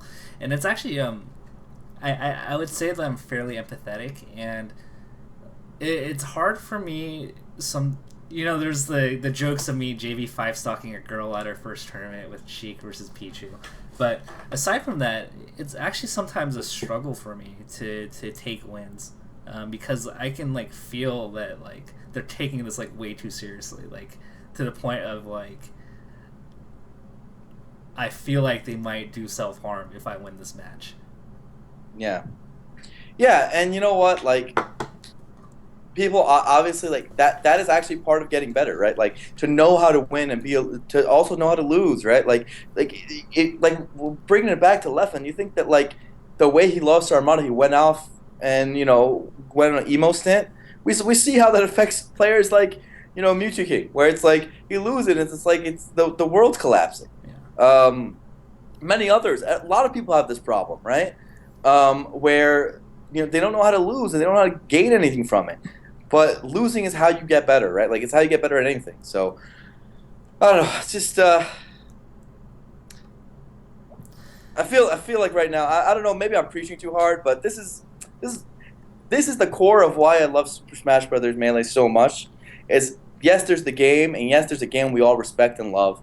It's a game that everyone uniformly says it's either the best game of all time or just a really good one, you know. And so it's a battlefield of people who all know the deal, who all know it's legit, who all know it's a competition we're all having for a reason. And it's an open tournament. You could say this person's the best in the world, but they're still in the tournament just like the rest of us, right? Yeah. They're still vulnerable like the rest of us. If you truly practice, maybe maybe you have the first round and you get to body them.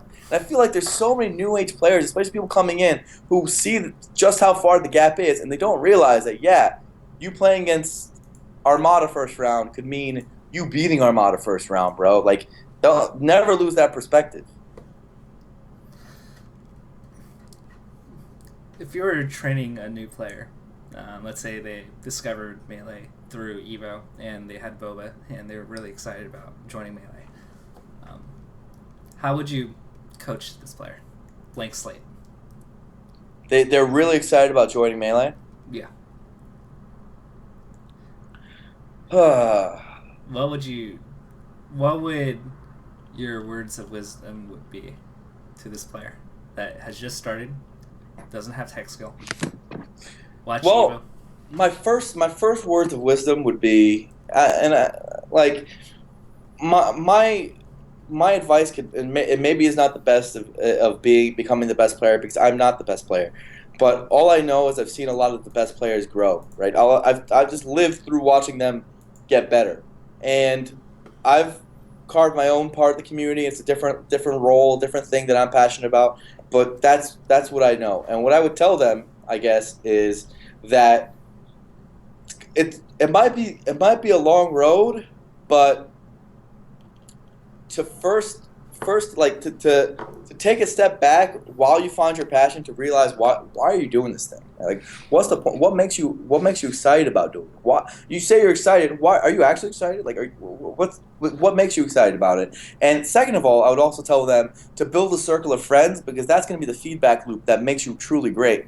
No one gets good without friends. No one gets good without a community. None of this matters without a community. We don't have any bar to measure without a community. So if they haven't gone to a tournament yet, my first thing I always say to any new tournament person is not that, like, yo, you need to do really well in this tournament. It matters if you go 1-2 or 0-2. Bro, it doesn't matter if your first tournament you go 1-2 or 0-2. It really doesn't. What really matters is what friends you make and what how rooted into the community you actually get yourself, so that you know when the next Smash Fest is. If you don't walk out of your first tournament knowing when the next Smash Fest is, or when the next tournament is, or who the players on your level are, who you can practice with, and some good practice partners who you could feed off of, or maybe some mentors that you can learn off of, etc., and you haven't done your job. Sure, congrats, you went 1-2, and this other dude went 0-2, but the guy who went 0-2 just became friends with SUJ and is invited to his fucking Smash Fest. That guy's gonna get good much faster, right? Yeah. Or not even with SUJ. He just meets two friends. They agree, okay, hey dude, next Tuesday I'm gonna go over your house and let's play. Or hey dude, I'm gonna, we're gonna start. We live close to each other. Let's get better at Melee together. That dude's the one that succeeds in that there, right? Like that's the connections that you got to make at the beginning, and then that feeds back into itself. Is that you learn so much about Melee because of the people around you. You learn so much about like yourself, like I said, and why you want to do the thing, because of the connections you make around you. And at the beginning, I think the worst mistake someone can make is to tunnel vision themselves to the game and not see the community around it. Yeah. What are some like the biggest things you learned about yourself in this process? It's been 10 years, 11 years. What I learned for myself, um, it's not the same things I thought I'd learn. Like I think that Okay, let's start off with that. What do you think you were gonna learn? well, first of all, what I thought I was going to learn is I thought I was going to learn about Super Smash Brothers Melee. I thought I was going to learn about how to be a really good Marth and learn how to wave dash and stuff, right? Like that's what I thought I'd learn. But it's like the cheapest and most innocuous lesson. Sure, I learned some of that stuff, but what I think I learned is like how to how to be passionate about something, how to truly care about, how to fight for things you love and build things together and be a leader, like all these like random things that I didn't have before. Like I don't think I was a leader before Smash. I don't think I was someone who made decisions. Like I didn't try to do that even, right? Like but Smash like put me into that. Like it made me want to because I wanted it better for everyone. I wanted people to everyone around me to have a better experience, right? Yeah.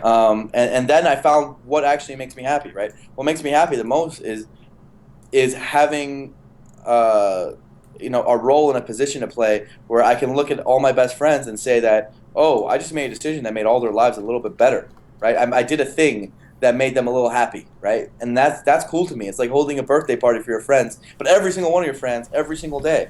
Every time I host a SSS, I feel like everyone, people got a smile on their face. I'm having a good time. Same with like Kings of Cali, or even not that. Helping out with other people's tournaments. Like when I see a new TO come up, I remember at What the Fox, it was a completely new TO, an anime convention. They didn't really know what they were doing. We came in, we helped them out, and they ended up running the first tournament. It was a really proud experience for them. That's awesome to me, and that's what I learned out of that. Right, like that's my own community like perspective thing, right? And I think that everyone goes in trying to be a player. That's like the entry line, but everyone also finds their role over time, right? Yeah. And that's also a beautiful that there are roles. Like there's other ways to flourish and that don't seem sexy at first. I don't think anyone finds TOing sexy at first. Like it doesn't even seem like something you want to do. I didn't want to do it. I didn't think it was a thing I wanted to do. I didn't think that's who I am. I never even think of myself as an organized person, let alone someone who can organize an event with hundreds of people. But I learned that actually is something I want to do, just because I understood why it was cool over time. Yeah. It's kind of weird how that transition happens because I feel like the the community aspect is what eventually got me into content creation and doing these other things.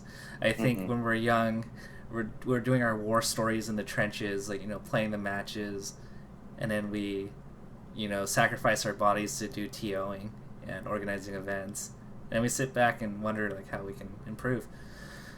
What's your encouragement to people that may not cut it to be a player, Um, that like want to do other things?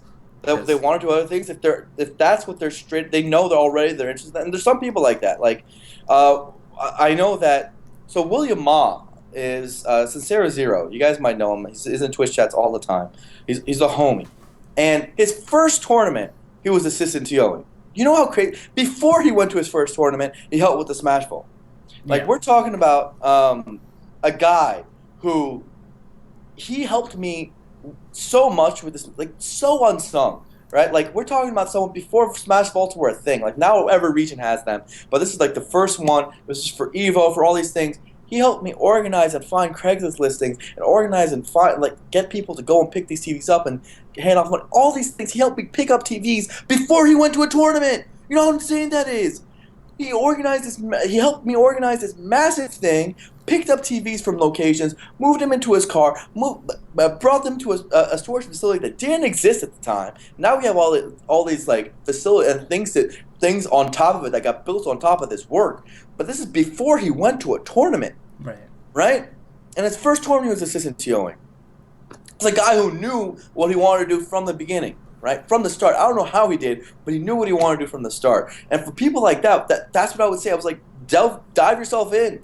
I literally, like, when I put the Smash Ball video out, the cringy, terrible video that I did, was like I was asking for a call to action. I ask for call to actions all the time. Like every TO in your region, like it doesn't have to be me in SoCal and me in NorCal now, I guess.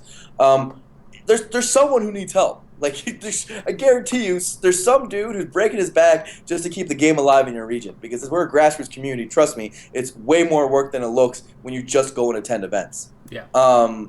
There's somebody doing that. There's somebody out there like Tafokints who's writing articles, who's making this 11 to 25 list, right? Like, or I guess the full top 25 list, and who's organizing efforts like that.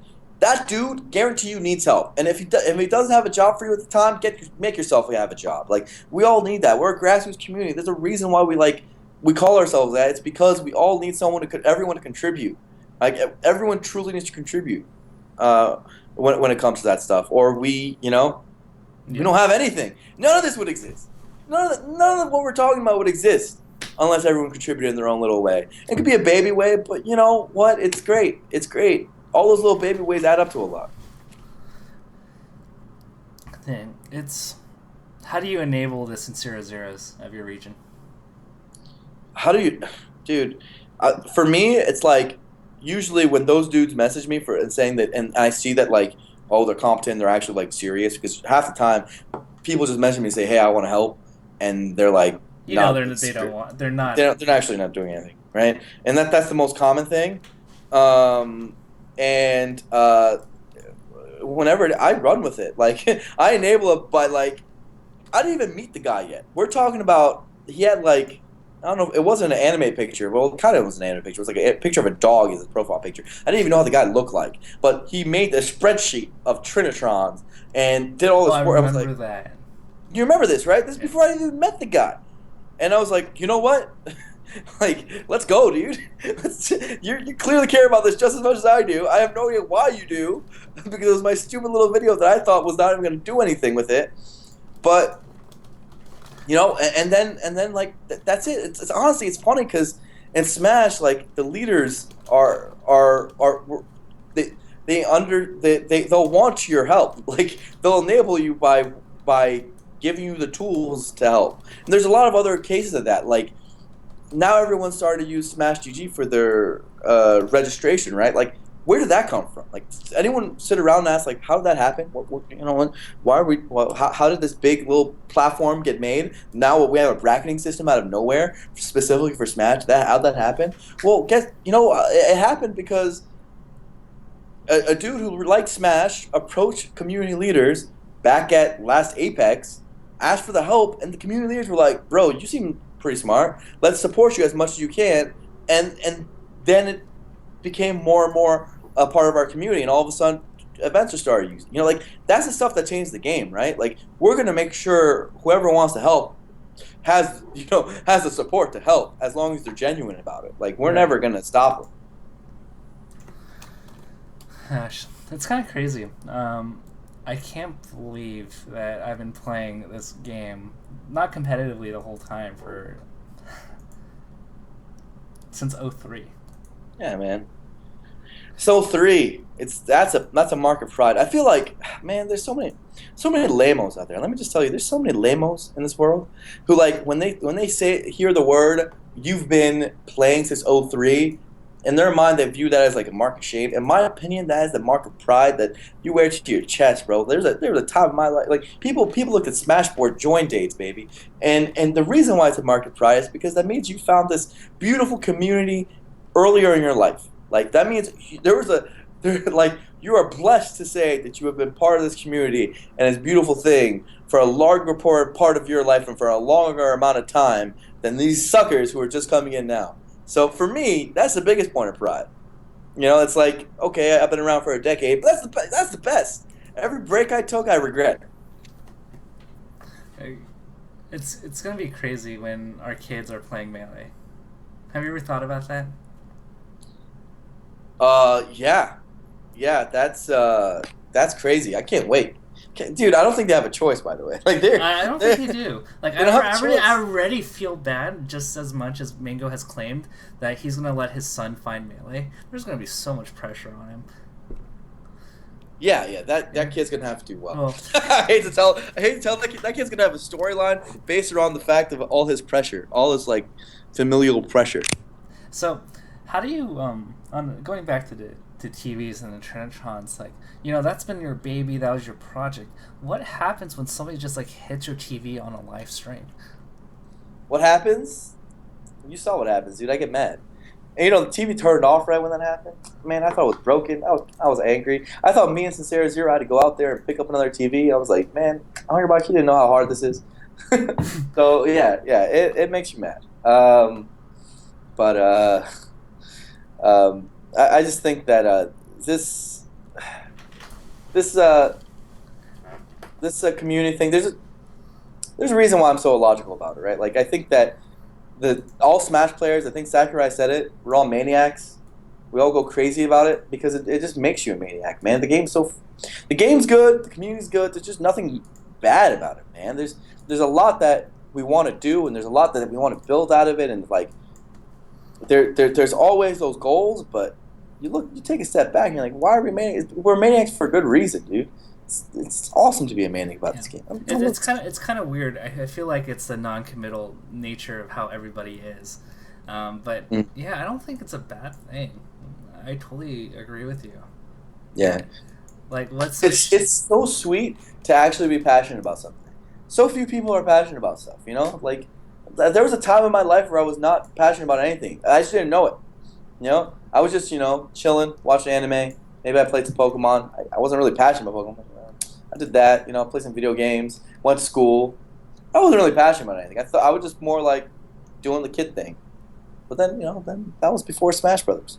That was before all that. Like that's before I figured out all this stuff. Um, and that's a blessing, right? Like, how many people like just go to the regular 9 to 5? They don't. They did it because of whatever reason. They thought it would be a well-paying job. All this crap, like whatever. It doesn't have to be your career, Smash Brothers. But the point is, it's your passion, and that's so rare to find that. That's so rare to find that. And when we can say that we have an entire community, literally like probably hundreds of thousands of people at this point. If not, I don't know what number we've cracked at this point of our entire community. We're all so stupidly passionate, like so absurdly passionate about this one particular thing. That's ridiculous. That's an awesome human accomplishment, right? yeah. Because I mean that's a quality of life thing that makes everyone better.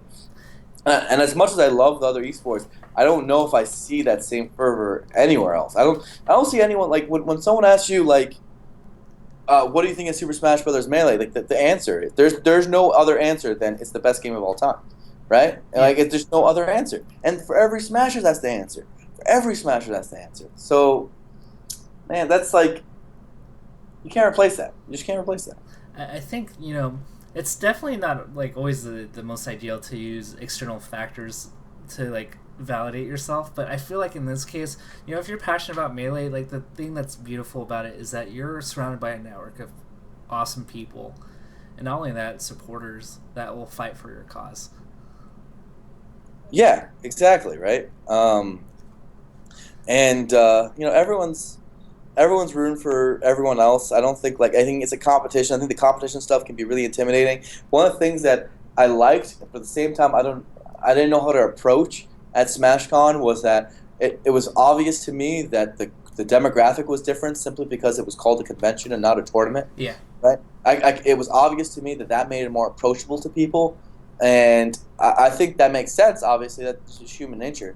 But also to me, I felt like there's a large swath of people who did get the point. They didn't get like what's the point here, right? The point here there's a lot to this, right? There's a lot to the passion behind it, right?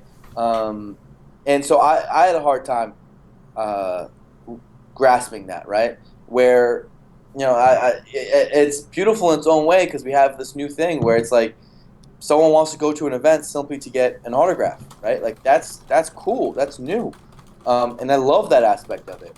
But I don't know if those people get the point yet, right? And I think they can, and that's why I love the entry level of it, and that's why I love those kind of initiatives.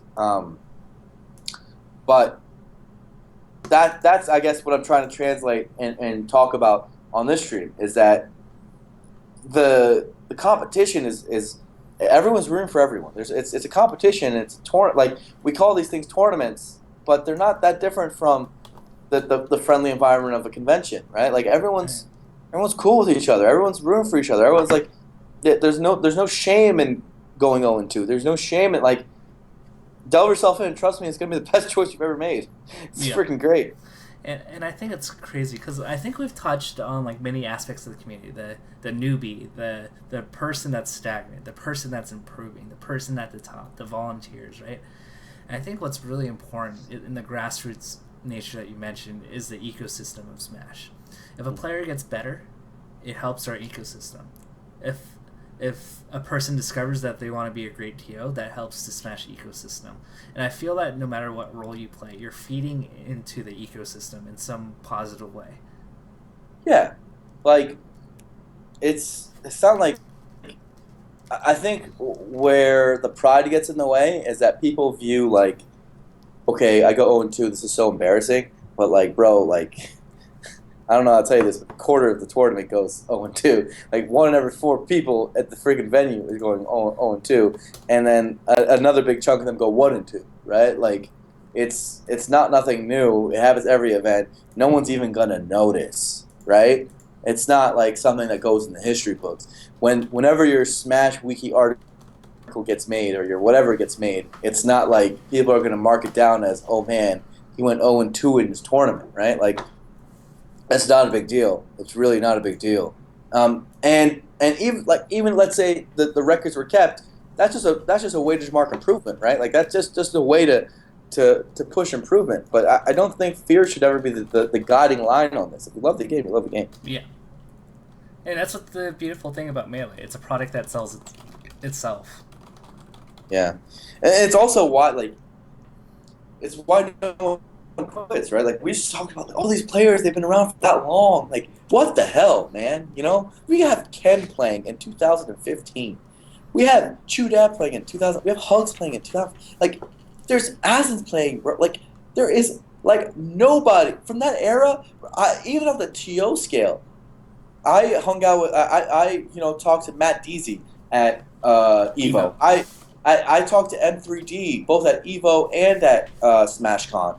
You guys might not know these names, but these guys are humongous figures of the community in 04, 03. Like they're still around. Like why does something like this grasp people so hard? Why does it get people to attach so hard to it that they never want to leave, right? And finding the answer to that is why it's worth giving it a shot, right? Like it's not so different from a recommendation any other way, right? Like when you recommend people to watch a movie, or a lot of people like a movie or like a video game, and he's already taken off, right? People are curious why, right? Like they're like, oh, like I heard that was really good. I heard The Godfather is a really good and he's movie. already taken Let me off. watch this movie, right? Let me figure out why people are so crazy about this movie. There must be something to it, right? And I think Smash, you said like itself, it's self, but you don't necessarily get it as quickly as a movie. You watch a movie in 2 hours, you understand it. Smash, I think there is a particular moment in time where everyone becomes a lifer, right? Like there's a switch, and you automatically become a lifelong Smasher. And I think that switch is often in the most innocuous moments, a little different for everyone else. Yeah. But I've seen it. I've seen it in front of my eyes. I'm like, oh, this guy's just a lifer now. I mean, he's never going to go anywhere, right? And I like, for example, like if someone has an amazing stream match or like a particular moment that like really sticks out, they did, or like not even a stream match, like just in the corner of the venue against somebody they couldn't beat before, right? And they had a close game 3 set. It goes last stop. They clutch it out.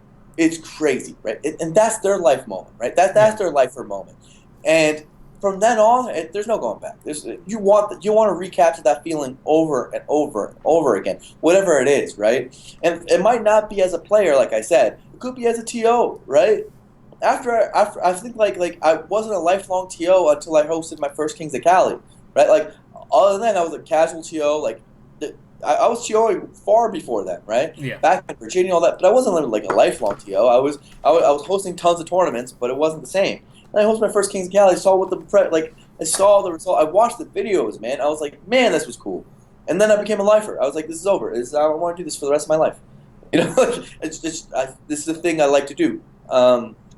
And that changed as a streamer. Like the first time you stream your home stream, and you see like the reaction from your fan base, or the first time you go and do a tournament stream, and there's like a massive meme that happens at your tournament, like West Balls is the sacred combo. And that makes a streamer's life, man. Like they see that, they upload the video, they see, oh my god, 300,000 people saw this West Ball sacred combo on my stream with my little group, VG Bootcamp. They all saw it. That makes their whole Smash experience. Right. And that's what makes it cool, right? Because it makes it because there's every little piece of it. Everyone can take away and call it their own and call it like something they love to do and what they want to do with it. And for people who have a hard time getting in, I always look and want them to get to the point where they reach that moment where they truly get it, because it does take some getting used to, right? And we're not easy to understand. I think once you're there, you totally get it, and that's why we're always growing, because no one leaves. But before that point, it's not necessarily easy to understand. It's not something that is just transparent. Why is this awesome? Why would I play Super Smash Bros. Melee instead of Dota 2, which has more money in it, instead of Counter Strike? Like, why? Like, Right. there's a million whys that people put out there, right? But I think once people get that clicking point, it's just they can talk just like I can, right? Like this same speech that you're hearing right now, I could have given 6 years ago, because it already clicked to me. I already got it. I already understood it. Like it's an understanding. It's not anything else.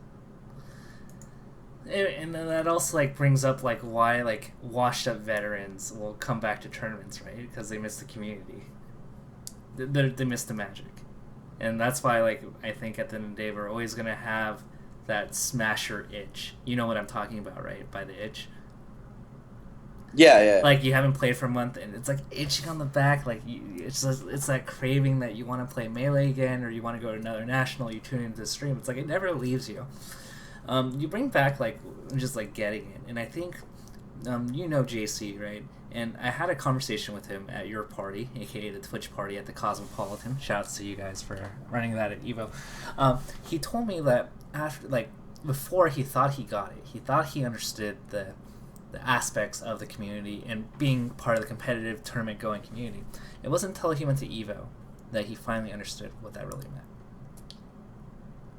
Yeah. Again, who knows? I don't know if it's clicked for him yet. I hope it did. That's freaking sick if we have an ally on our side like that. That's dope. And again, I think someone in the chat made the point.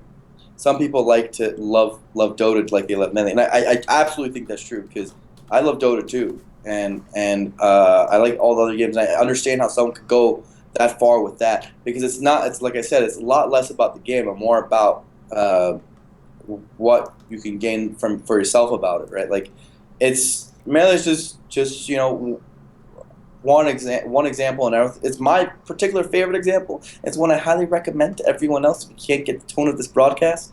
But the point is to find your passion, right? Like the point is that whether it's Melee or something else, I think everyone owes it to themselves to at least give it a shot. Give being passionate a shot. Give love a shot, man. Give love a shot. That's all I gotta say. Good stuff. This is one of those moments where like I think we had like an amazing talk, but yeah. I have to wake up in 5 hours. Yeah, dude, I got work. I still have work to do. I have to do at Twitch. No. This. I thought we were gonna have a stream for like an hour, Mac. That was like 30 minutes. We're gonna bang out this list, and that's it. But then you guys got me talking about Melee. That was your mistake. You should have never got me talking about Melee. That was an error in judgment. Dude, because I can talk about this game forever. Remember that one night at CEO where we talked till like 5 a.m.? I forgot what time did we stay up till? Yeah, it's crazy. We talk about just ridiculous stuff, but and it's you guys, if there's 798 of you, and if you guys ever doubt the authenticity of some of the stuff, like, we really love the game. Like, I don't know how to put it any other way, but we're really in it because we love this stuff. So this is amazing. I love all of y'all. You guys are the best. Yeah. Like, I don't know what else there is to say. I'm like at that, like, I think the average hourly. I mean, I think what's funny. I mean, I think at the end of the day, like, I think most people understand that we do this for the love of the game. But like people like Blur and I, like when we were um, in our phases of just helping out, our hourly wage was like probably $1 an hour, not if even. What? Dude, I didn't make any money off Smash until I joined Twitch, which was just Oh, a actually, we're very actually funny all miracle. probably losing money, right? Yeah. But that's not even what it's about. Like, whatever. Take away my salary. I'd still be in this office showing up every day, like, and finding a way to, as long as I have the same role. Like, pay me. What they don't know, and this is where Twitch is messing up. You guys, don't tell them this, because if they can pay me $0, they don't need to pay me anything. They're doing it. I'll take it. We'll take it. But they don't actually need to, which is great. It's we're all just insane people. We're just crazy people that like this little thing that we got, and we want to just get more of you guys to be on board. That's really all what it's all about. Yeah. I love it. One of these days, unfortunately, I'm not going to be able to carry the torch because I want to get married and weddings. Ooh. Weddings. Yo, has it gotten that serious lately? Well, weddings and so, my parents aren't particularly wealthy, and I have student loans on top, and like a wedding ring and a wedding are incredibly expensive, and I would probably have to work like night shifts or something to like somehow scrunch up. What was it, like 20 grand, 25 grand for the wedding ring and a wedding at least? And guys, if you guys want to give $2.50 towards the Tafokints wedding fund, this would be a great time to subscribe. So I'm gonna have to like figure this out. So I might just do like match analysis like 6 hours a day and just help people with donations. I don't know. Well, we'll see. Hopefully Melee continues to get bigger. I want to keep doing this. I want to keep doing TAF with stats. Yeah. But maybe I don't know how long I'll last. So maybe I build up other people too. Yeah, I know how it is, For me, Melee is my wife, and I would never cheat on her. So I'll be around for a little bit longer. But Tafo, I love everything that you've done. Like, if you stop tomorrow, you're a legend. If you stop today, you're a legend. It doesn't really matter to me. But either way, if you get married, just remember to invite the kid. That sounds like a good day. It depends on like at the end of the day, like how much my budget is, right? Because you can plan a wedding for 50 or 200 people, right? Or 300 people, anywhere from like, I don't know, something really small to like 300, right? If it's ridiculous. You know the dream, right? Yeah. Wedding on a boat. Wedding on the boat. And a Melee tournament on that boat. Dude, that would be so sick. Dude, I've already. You guys would be shocked at the amount of work I've done to try to get a tournament on a boat happening. Damn. Thanks, I don't want Switch's to spoil Web, it. by the way. That's one of my good Smash dreams. Tournament on a boat. We gotta have. That sounds too good. Tournament on a boat would be amazing. I think what would be. What was it? Okay, if I were to do. Okay, so anywhere from 50 to 300 people, right?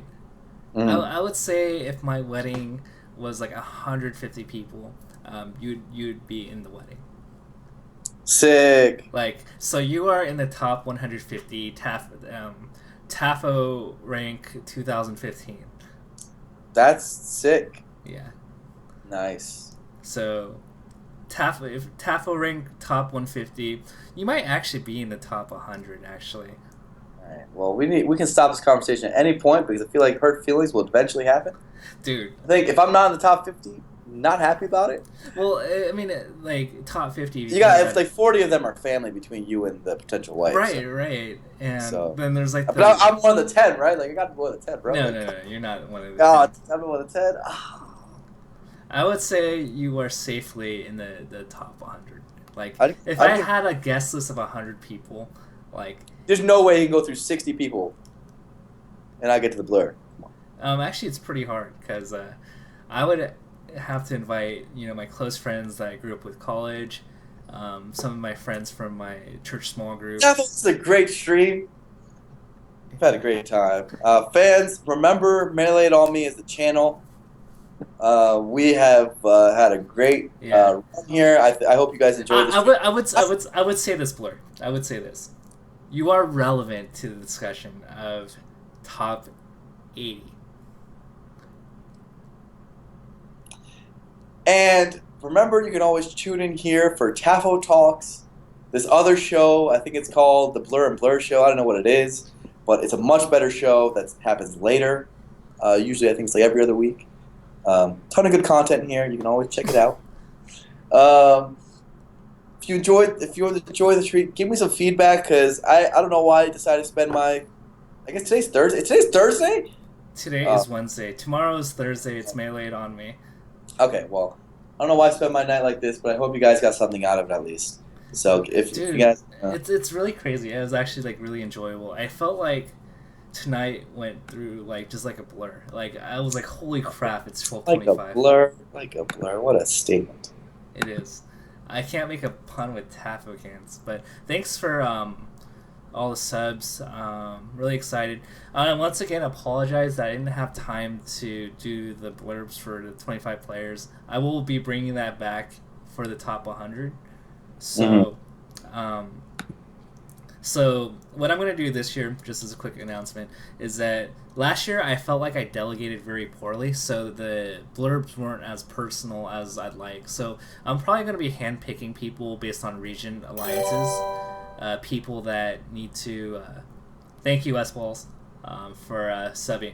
I'm going to handpick people who live in the same region as a player that makes top 100. So if you're interested in that, just give me a heads up.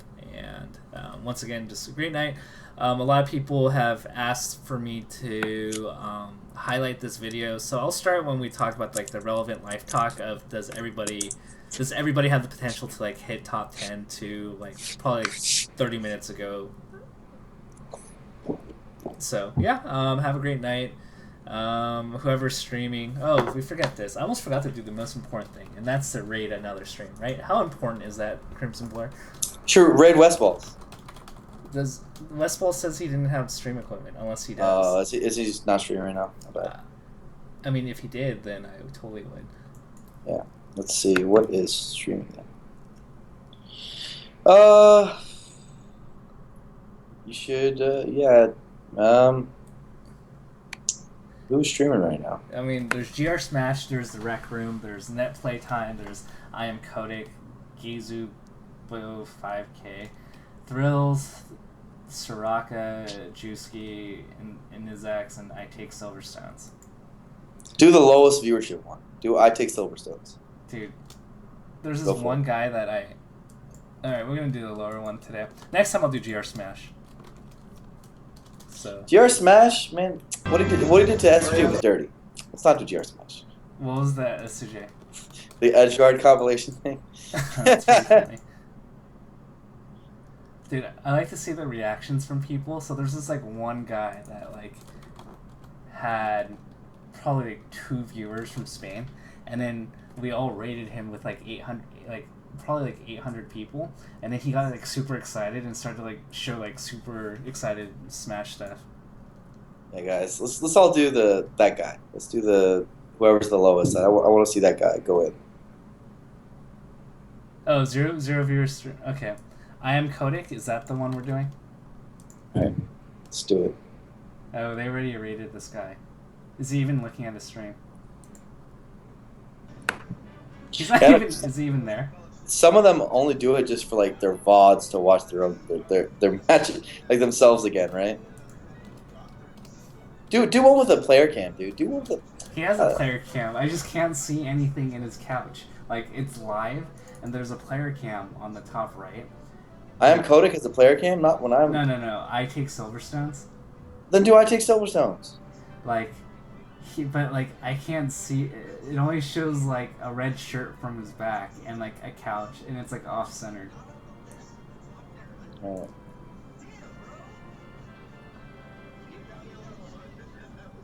Let's pick one. I don't know what to tell you. Okay. We can take it down. It's not this. I think they may be looking at our computer, and they might be really excited. Okay. Good night, everybody. You guys are great. I'm going to go down.